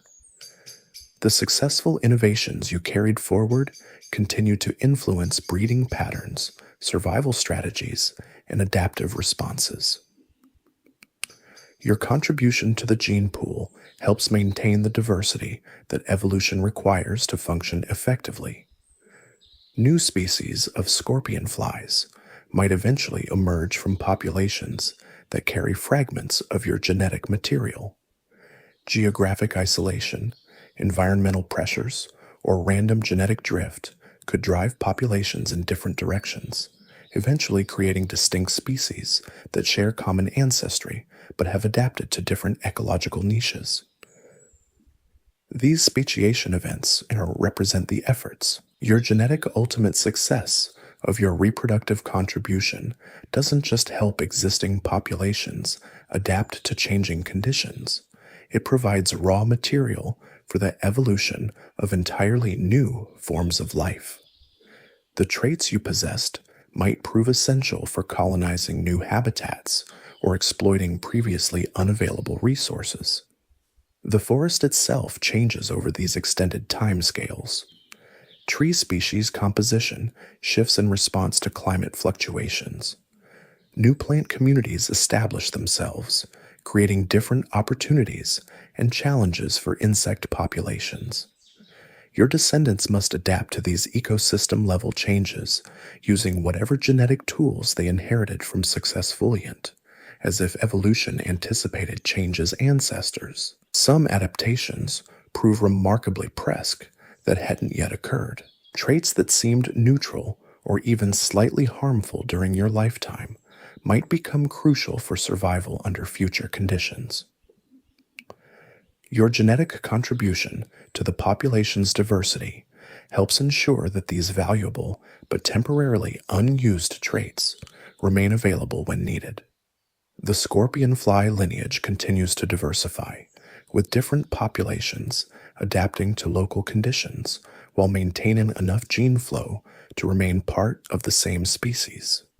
Your genetic material might be present in populations hundreds of kilometers from where you lived, carried by dispersing individuals who found new territories to exploit. These tested against a wide range of environmental conditions. Traits that prove successful to complex patterns of selection that shape the species' overall geographic distributions create opportunities for your genetic legacy to be genetic structure. Competition between populations drives in one location might be neutral or harmful in another, leading continued innovation as different genetic combinations compete for access to similar resources. Your descendants might develop superior survival mechanisms that give them advantages over neighboring hunting strategies, more effective reproductive behaviors, or better populations. These competitive dynamics ensure that evolution continues. The ecosystem services provided by SCORE to refine and improve the species' overall fitness pionflies become more or less important over time, influencing how much environmental support the species receives. During periods when their scavenging role is crucial for nutrient cycling, populations might expand rapidly. When other species provide similar services more efficiently, scorpionfly numbers might decline, intensifying competition and driving rapid evolutionary change. Your genetic contribution helps the species navigate these population fluctuations by maintaining the diversity needed to exploit whatever opportunities become available. During population bottlenecks, your genetic legacy might be crucial for maintaining viability. During population expansions, it might provide the variation needed to colonize new habitats successfully. Climate change accelerates throughout these extended periods, creating environmental pressures unlike anything your species has previously encountered. Temperature shifts alter the timing of prey availability. Rainfall patterns change the distribution of suitable breeding sites, and extreme weather events become more frequent and severe. Your descendants adapt to these challenges using genetic tools inherited from you and thousands of other successful ancestors. Some populations might develop greater tolerance for temperature fluctuations, while others might evolve more flexible reproductive timing or enhanced dispersal abilities. The specific adaptations that emerge depend partly on genetic potential you helped establish. New predator-prey relationships develop as species ranges shift in response to climate change. Your descendants might encounter predators their ancestors never faced, requiring rapid evolution of new defensive strategies. Conversely, they might gain access to prey species that were previously unavailable, creating opportunities for dietary expansion and population growth. These ecological disruptions create both challenges and opportunities for your genetic legacy.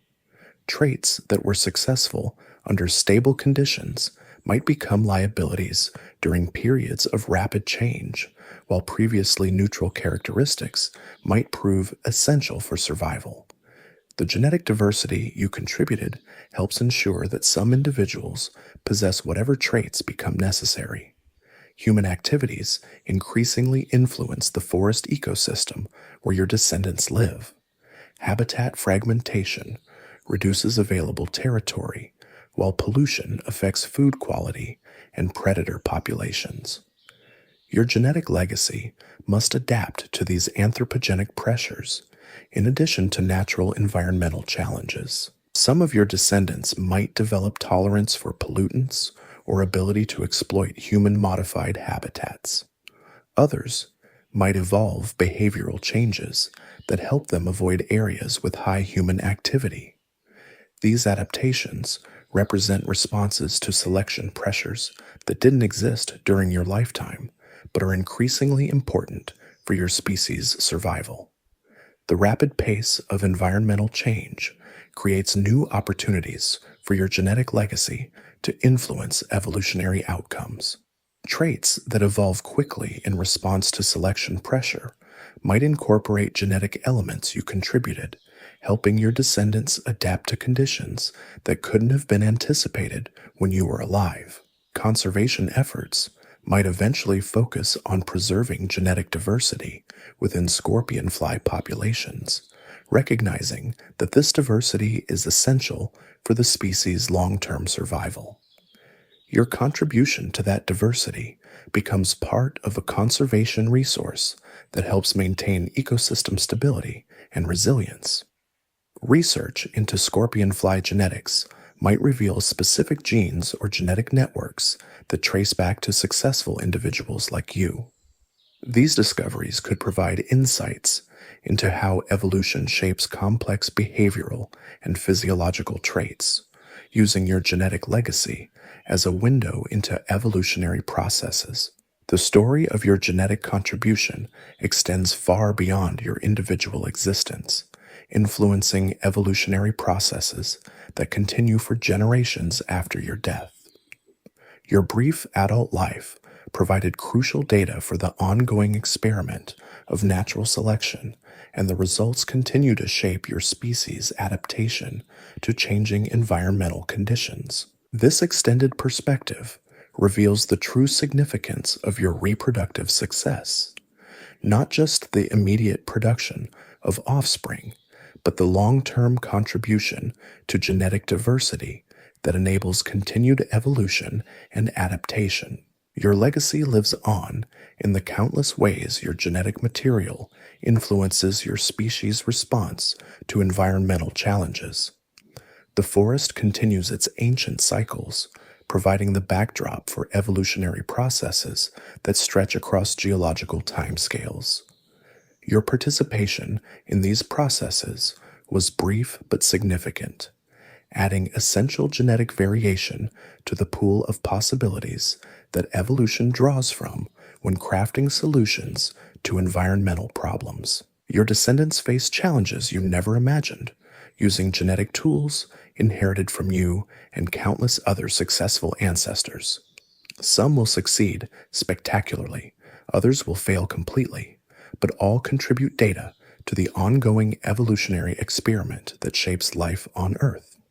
Your genetic legacy remains part of this vast, ongoing process of adaptation and change.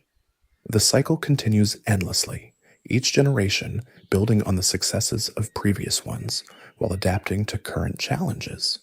Your role in this process is complete, but the genetic information you contributed remains active in the population, influencing outcomes in ways both subtle and profound. This is the ultimate meaning of your existence as a scorpionfly, not the brief drama of individual survival and reproduction, but the lasting contribution to evolutionary processes that continue long after any individual organism has died and been forgotten. Your genetic legacy lives on in the continued adaptation and success of your species. The forest moves through its seasons, indifferent to individual stories, but sustained by their collective impact.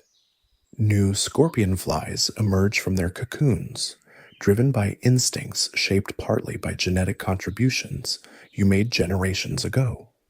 The experiment continues, testing new combinations against current challenges while building on successful innovations from the past.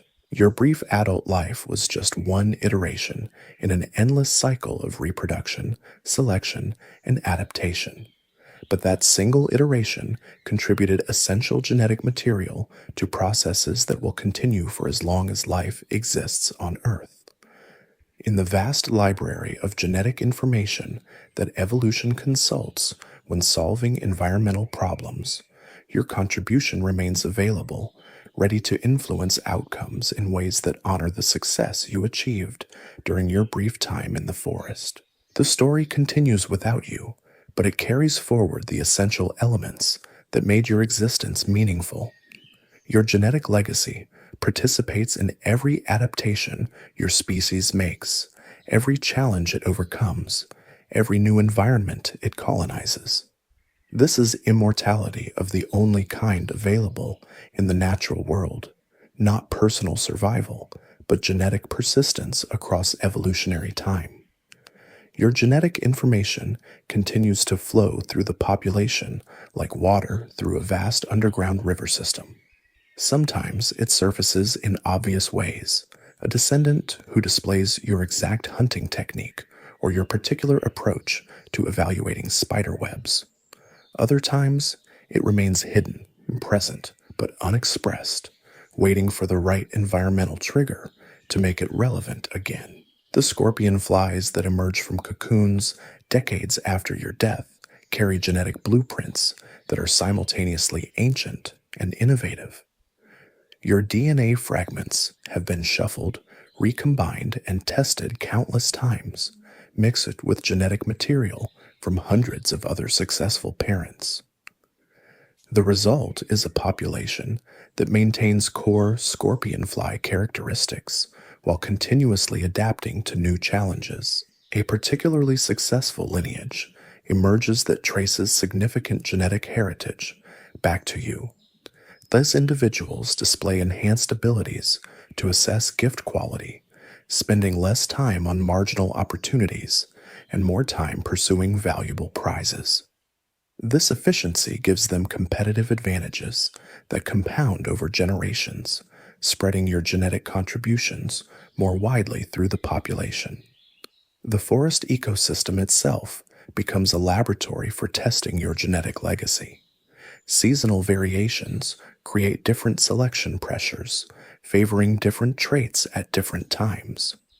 During years with abundant prey, your genes for opportunistic feeding might prove less valuable.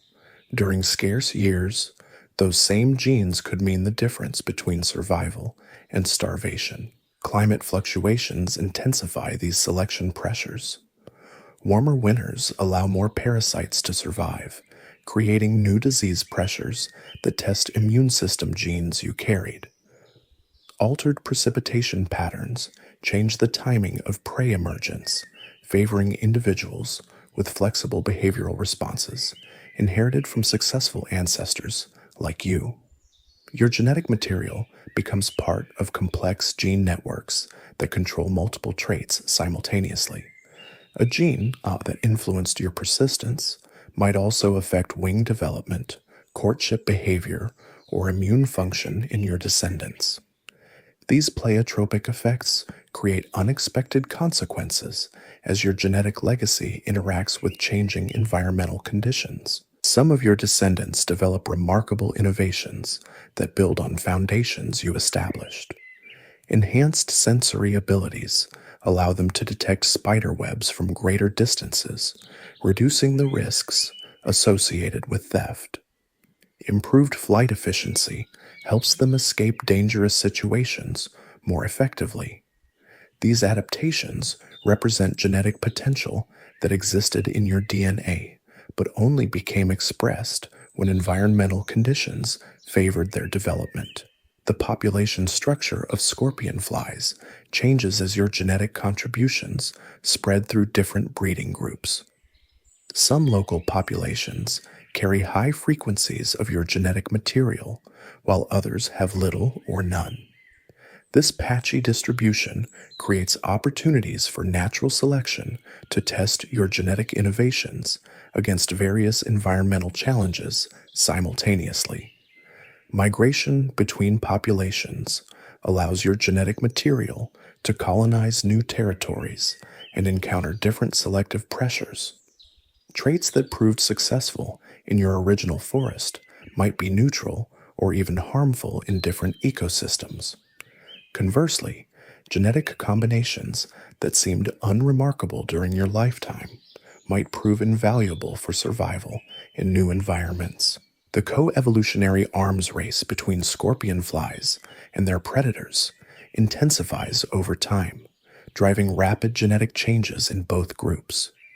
Your descendants must constantly evolve new defensive strategies to counter improved predator abilities, while predators adapt to overcome scorpionfly innovations.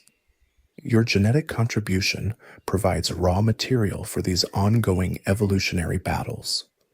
Parasites and diseases create additional selection pressures that test different aspects of your genetic legacy. Some of your descendants inherit enhanced immune responses that help them resist infections. Others develop behavioral modifications that reduce exposure to pathogens. These adaptations build on genetic foundations you helped establish, demonstrating the long-term value of genetic diversity. The reproductive strategies of your descendants continue to evolve, with males developing increasingly sophisticated approaches to gift acquisition and presentation. Some lineages specialize in particular types of theft, becoming expert spiderweb raiders or wasp prey interceptors. Others develop generalist strategies that work across multiple prey types and hunting situations. Female choice mechanisms also evolve, creating new pressures on male reproductive strategies. Females become more discriminating in their gift evaluation, forcing males to invest more effort in acquiring high-quality offerings.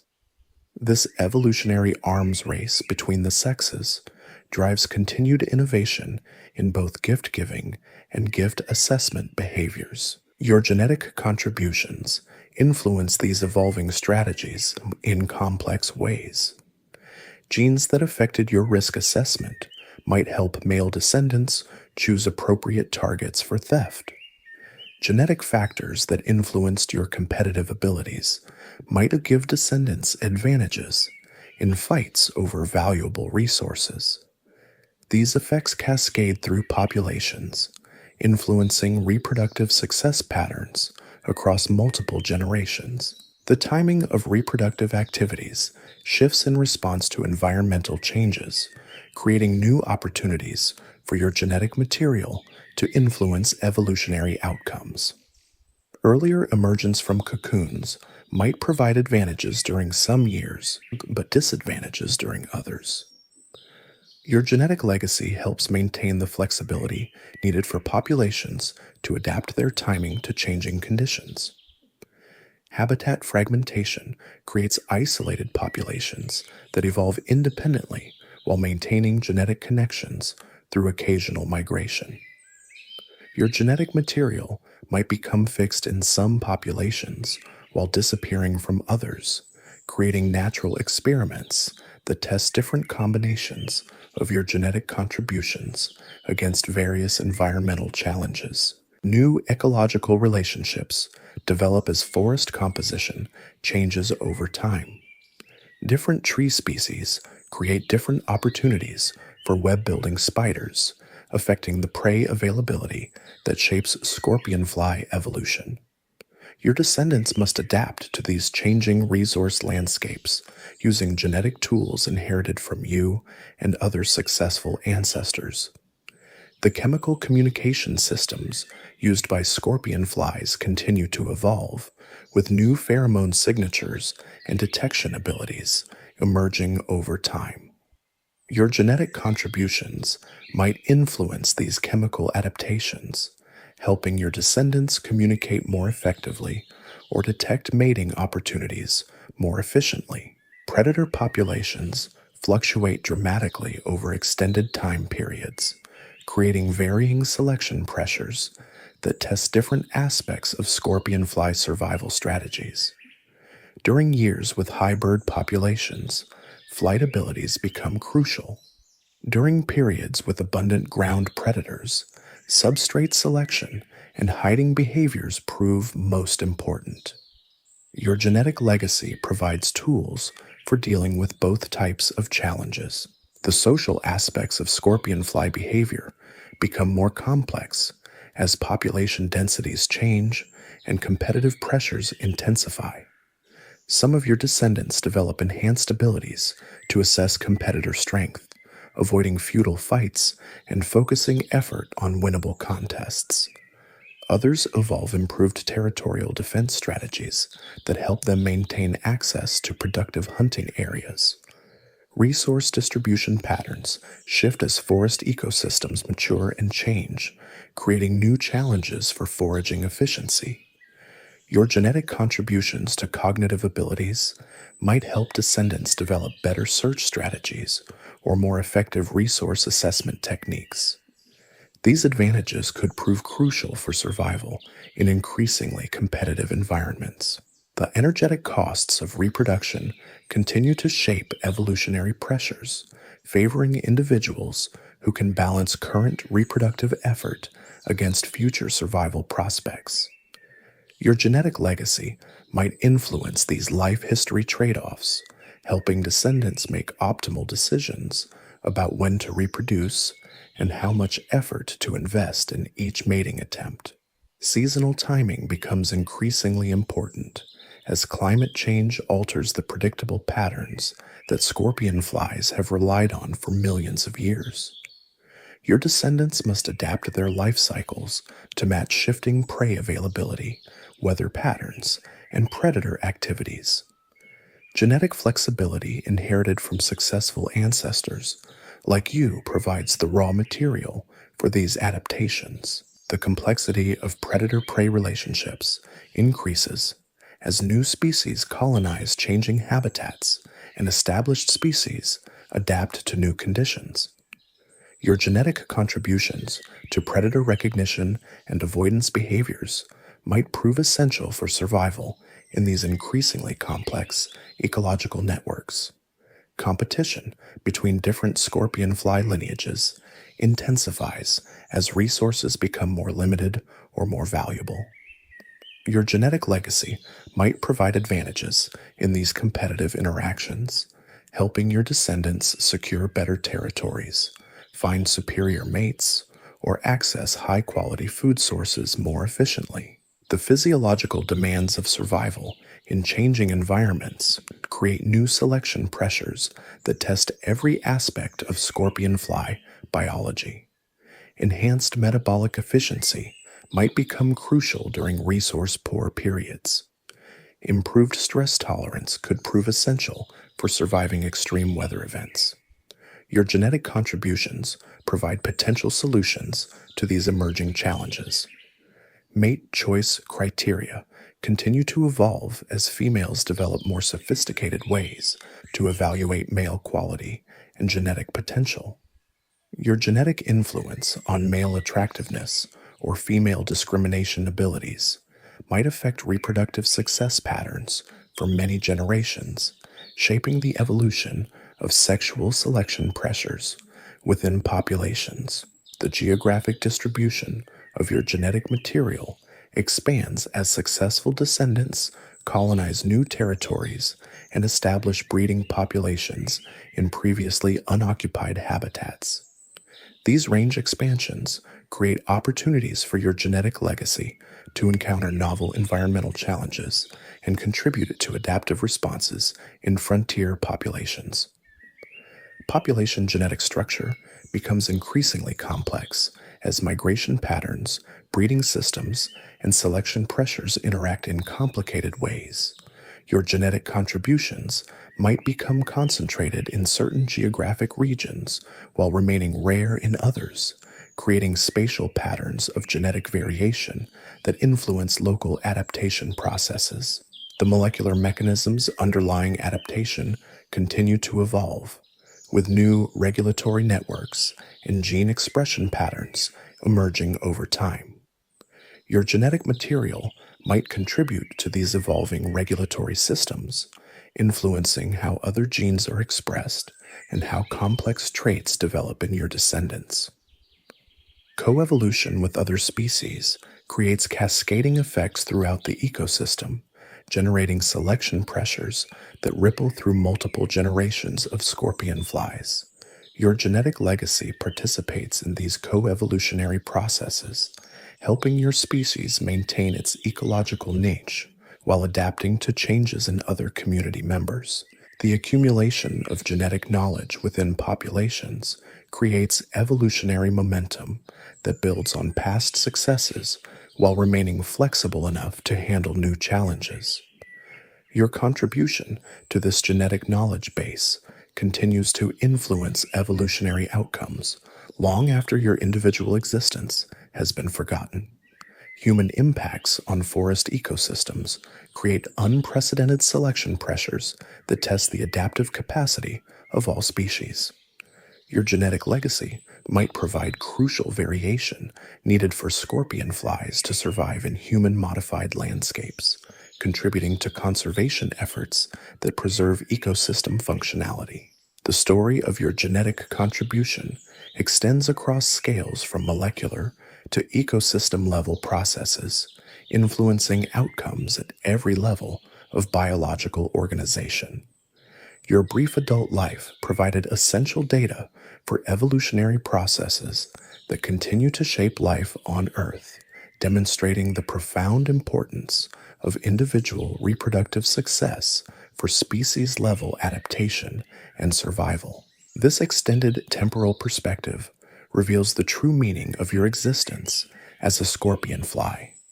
Your individual story was brief and seemingly simple, but its genetic consequences continue to unfold across generations, influencing evolutionary processes that stretch far beyond anything you could have experienced directly.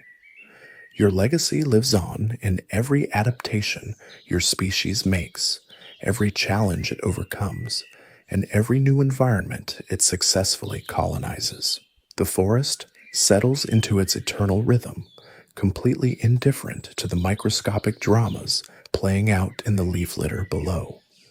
Your genetic material has become part of something much larger now, woven into the fabric of evolutionary processes that operate on timescales no individual organism could comprehend. The DNA sequences that once defined your particular combination of traits have been shuffled, recombined, and distributed through the population like cards in an endless game of genetic poker.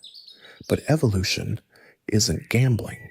It's a relentless testing ground where every genetic combination gets evaluated against current environmental pressures. Your descendants face challenges that would have seemed impossible during your brief adult life. New fungal diseases target specific genetic vulnerabilities. Invasive predator species arrive with hunting strategies no scorpionfly has encountered before, chemical pollutants accumulate in the food web, requiring detoxification abilities that didn't exist in previous generations. Some of your genetic contributions prove remarkably prescient, as if they were designed for challenges that hadn't yet emerged. A gene that influenced your immune system response becomes crucial for surviving new pathogen strains. Genetic factors that affected your behavioral flexibility help descendants adapt to rapidly changing prey availability. These successful adaptations spread through populations, carrying fragments of your genetic legacy along with them. The competitive landscape intensifies as scorpionfly populations adapt to increasingly sophisticated survival strategies. Males develop more elaborate theft techniques, learning to exploit the behavioral patterns of different spider species with surgical precision. Some lineages specialize in particular types of prey interception, becoming expert at reading the movement patterns of wasps, ants, or other hunting insects. Your genetic influence on risk assessment capabilities becomes increasingly valuable as the costs of failure rise. Descendants who inherited your ability to evaluate dangerous situations make better survival decisions, avoiding predators more effectively and choosing their battles more wisely. These advantages accumulate over generations, creating lineages that consistently outperform their competitors. Female evaluation strategies become more sophisticated in response to male innovations, creating an evolutionary arms race between gift-giving and gift assessment abilities. Females develop enhanced abilities to detect gift quality, recognizing subtle signs of freshness, nutritional content, and procurement difficulty. Males must work harder to meet these elevated standards, driving continued innovation in hunting and theft techniques. The forest ecosystem undergoes dramatic changes that reshape every aspect of scorpionfly existence. Tree species composition shifts in response to climate fluctuations, creating different canopy structures that affect spider web placement and prey distribution. New plant communities establish themselves, bringing different insect assemblages that provide novel opportunities and challenges for scorpionfly foragers. Your descendants navigate these ecosystem changes using genetic tools inherited from you and thousands of other successful ancestors. Some populations develop enhanced abilities to exploit new prey types that weren't available during your lifetime. Others evolve improved dispersal capabilities that help them track shifting resource distributions across changing landscapes. The social dynamics of scorpionfly populations become more complex as competitive pressures intensify and population densities fluctuate. Some of your descendants inherit enhanced abilities to assess competitor strength and territorial boundaries, helping them avoid costly conflicts while maximizing access to productive hunting areas. These social innovations create more efficient resource utilization patterns that benefit entire populations. Seasonal timing becomes increasingly critical as climate change disrupts the predictable patterns that have shaped scorpionfly evolution for millions of years.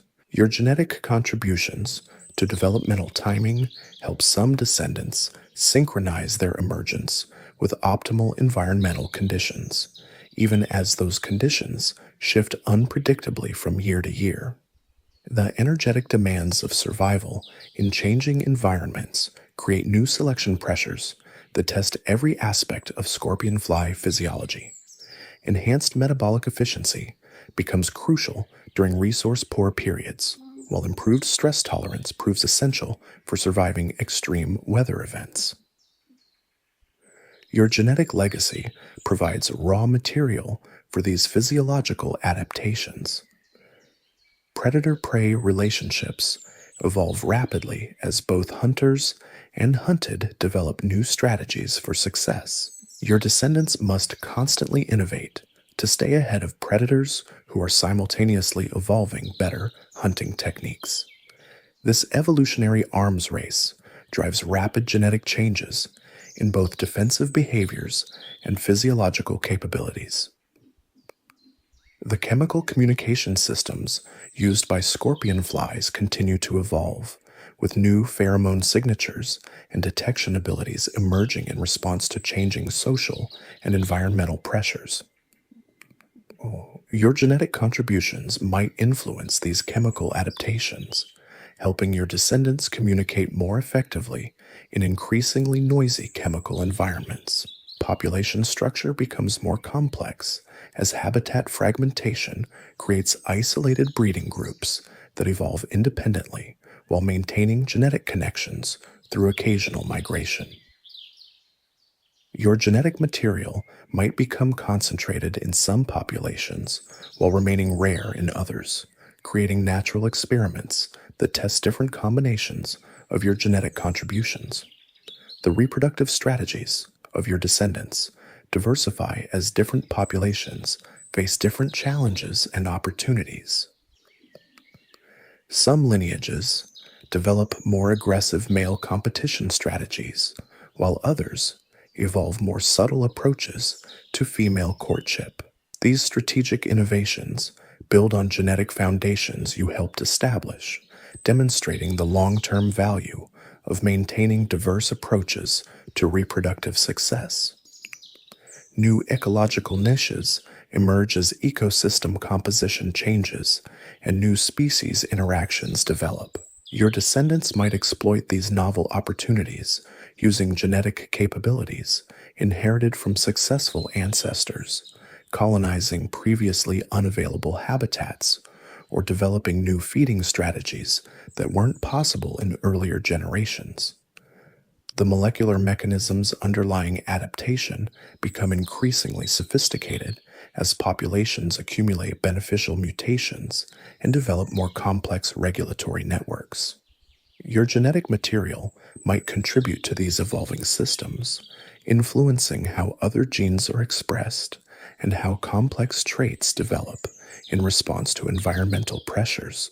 Coevolutionary relationships with other species create cascading effects throughout the ecosystem, generating selection pressures that influence multiple generations of scorpion flies.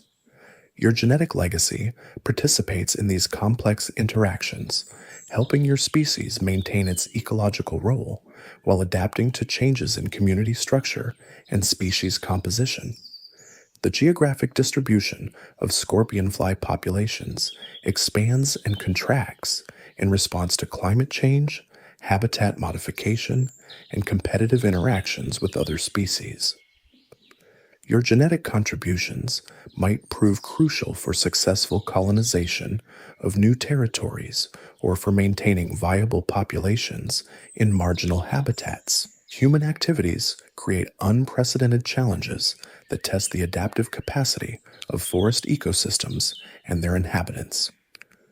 Habitat fragmentation, chemical pollution, and climate modification generate selection pressures unlike anything scorpionflies have previously encountered.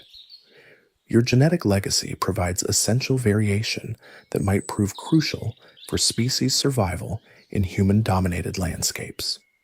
The accumulation of genetic innovations within populations creates evolutionary momentum that builds on past successes while remaining flexible enough to handle emerging challenges. Your contribution to this growing library of genetic solutions continues to influence adaptive responses long after your individual existence has ended.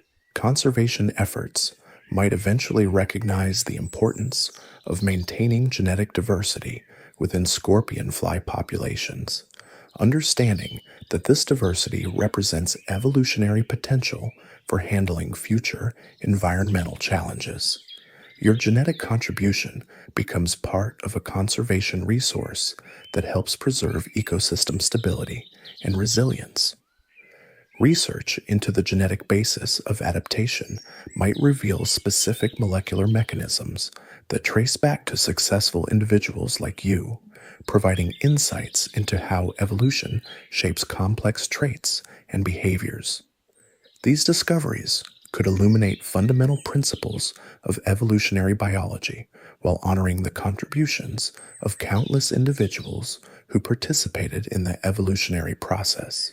The story of your genetic legacy extends far beyond the boundaries of any single forest or ecosystem, influencing evolutionary processes that operate at continental and even global scales.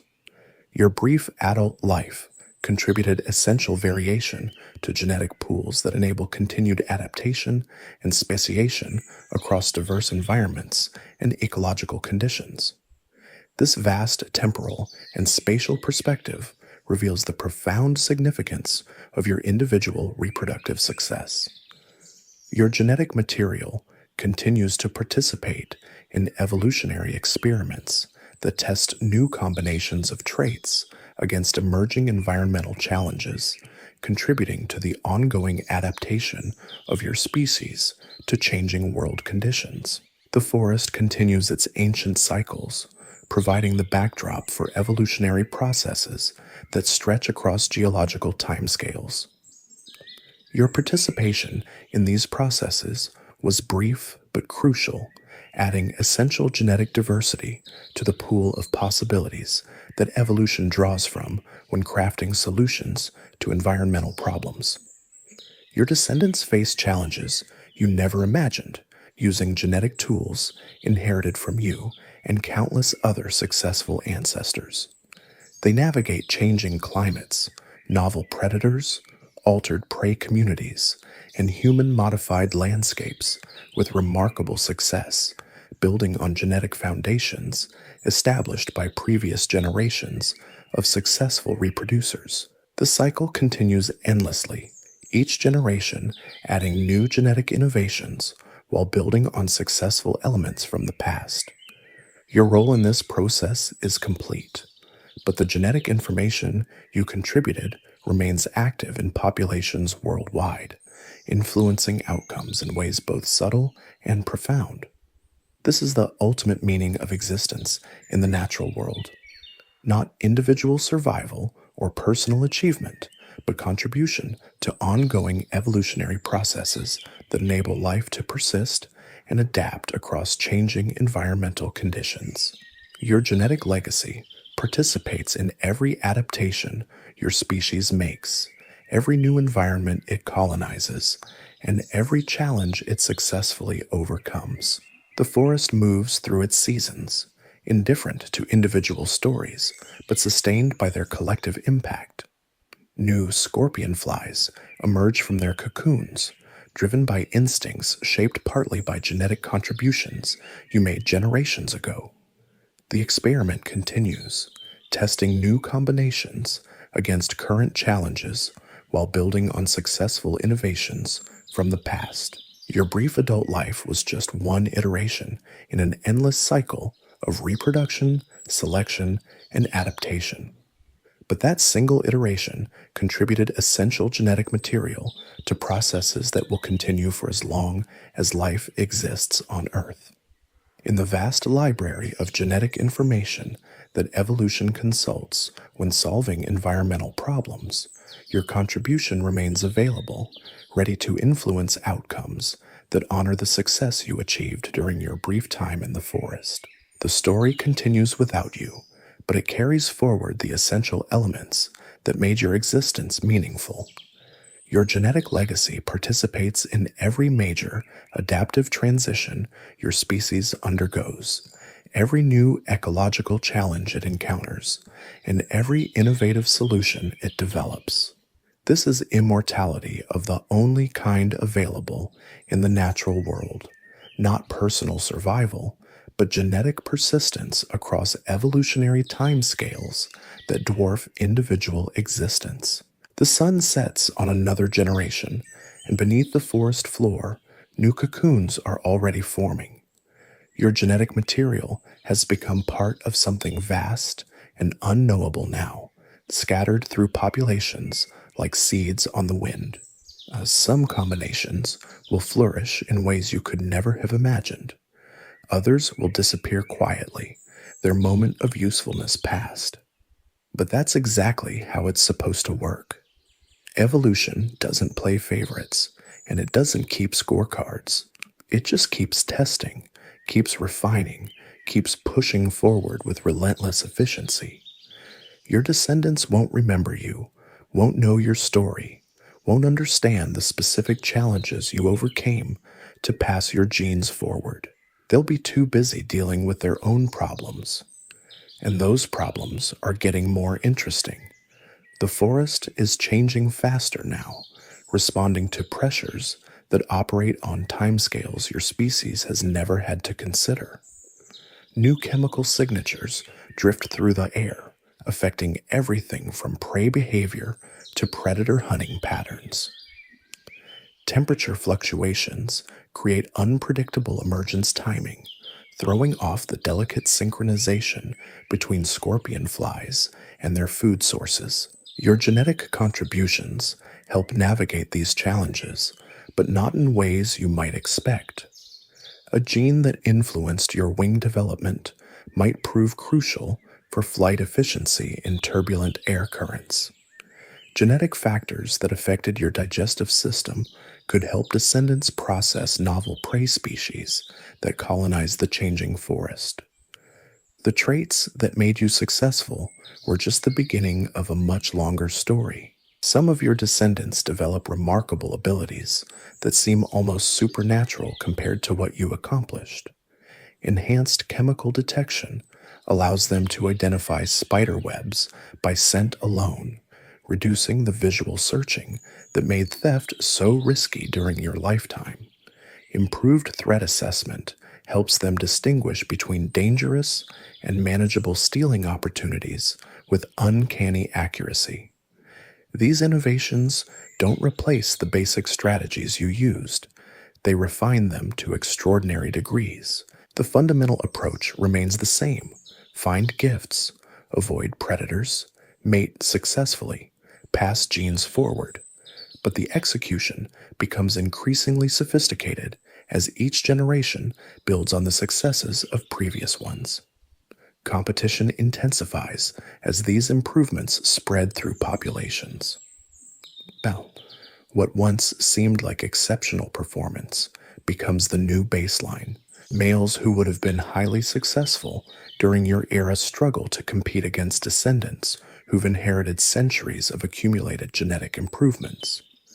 The bar keeps rising, driven by the relentless pressure of natural selection. Female standards evolve accordingly. They develop increasingly discriminating tastes, rejecting gifts that would have been perfectly acceptable during your lifetime.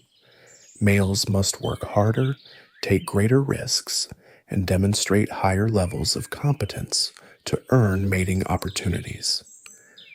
This escalating arms race drives continued innovation in both sexes. Your genetic legacy participates in these evolutionary races, sometimes providing crucial advantages and sometimes becoming obsolete baggage that gets discarded when better alternatives emerge. The specific combination of traits that defined your existence probably disappeared centuries ago, replaced by more refined versions that build on your innovations while surpassing your limitations. But the core elements persist, the persistence that kept you searching when others gave up, the cunning that helped you identify stealing opportunities others missed, the competitive drive that won you access to high-quality mates. These fundamental characteristics continue to influence outcomes, even when they're expressed through completely different behavioral patterns. The forest ecosystem continues to evolve around scorpionfly populations, creating new challenges and opportunities that test every aspect of their biology. Predator communities shift as climate change alters species distributions. Prey availability fluctuates unpredictably as insect emergence patterns respond to changing weather. Disease outbreaks create sudden population bottlenecks that intensify selection pressures. Your descendants navigate these challenges using genetic tools inherited from you and thousands of other successful ancestors. They adapt their hunting strategies to exploit new prey species. They develop resistance to novel pathogens. They modify their reproductive timing to match shifting environmental conditions. The genetic diversity you contributed provides raw material for all these adaptations. Some populations diverge dramatically from the ancestral pattern, developing specialized strategies that work only under specific conditions. Others maintain generalist approaches that prove successful across a wide range of environments. Both strategies utilize genetic potential that traces back to successful reproducers like you, demonstrating the long-term value of maintaining diverse approaches to survival and reproduction.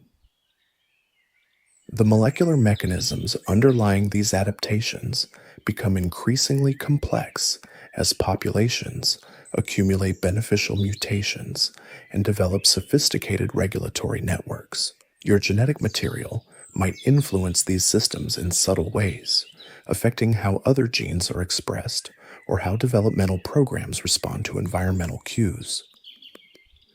New species of scorpionflies eventually emerge from populations that carry fragments of your genetic material.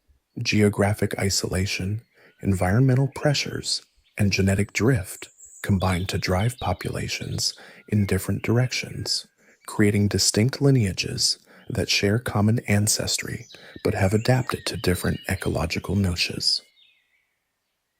These speciation events represent the ultimate success of your reproductive efforts. Your genetic contribution doesn't just help existing populations adapt, it provides raw material for the evolution of entirely new forms of life.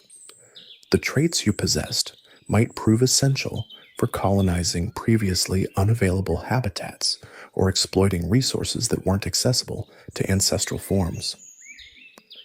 The story extends beyond any single ecosystem or geographic region. Your genetic legacy influences evolutionary processes that operate across continents and ocean basins. Migration events carry your genetic material to distant populations where it encounters different selection pressures and contributes to local adaptation processes. Climate change accelerates these large-scale evolutionary processes, creating selection pressures that operate simultaneously across multiple populations and species. Your genetic contributions help scorpionflies adapt to these global challenges, providing variation that proves crucial for maintaining species viability under rapidly changing conditions. And that's your complete life as a scorpionfly.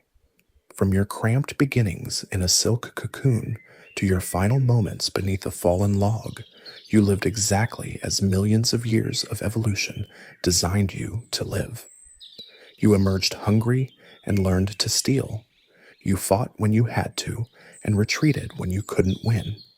You found gifts, convinced females to mate with you, and passed your genes forward before your body gave out completely. Your individual story lasted maybe 2 weeks, but your genetic legacy will continue for as long as scorpionflies exist. Every successful theft, every won battle, every accepted gift contributed to something much larger than yourself. You weren't just surviving, you were participating in an evolutionary experiment that's been running for millions of years, testing genetic combinations against environmental pressures, refining strategies that work, and discarding ones that don't. The forest will keep producing new generations of scorpionflies, each carrying forward the successful innovations of ancestors like you while facing whatever challenges the future brings. Some will inherit your persistence, others your cunning, and a few might even carry your particular approach to evaluating spider webs. They'll face the same fundamental challenge you faced, survive long enough to reproduce successfully, then step aside for the next generation to continue the experiment. Life as a scorpionfly might seem brutal and brief, but it serves a purpose that extends far beyond any individual existence. You did your part, contributed your genetic material to the ongoing story of your species, and earned your place in the continuous cycle of reproduction, selection, and adaptation that drives all evolution. That's not just survival, that's success in the truest sense. Here you can find the next video. Until then, see you soon.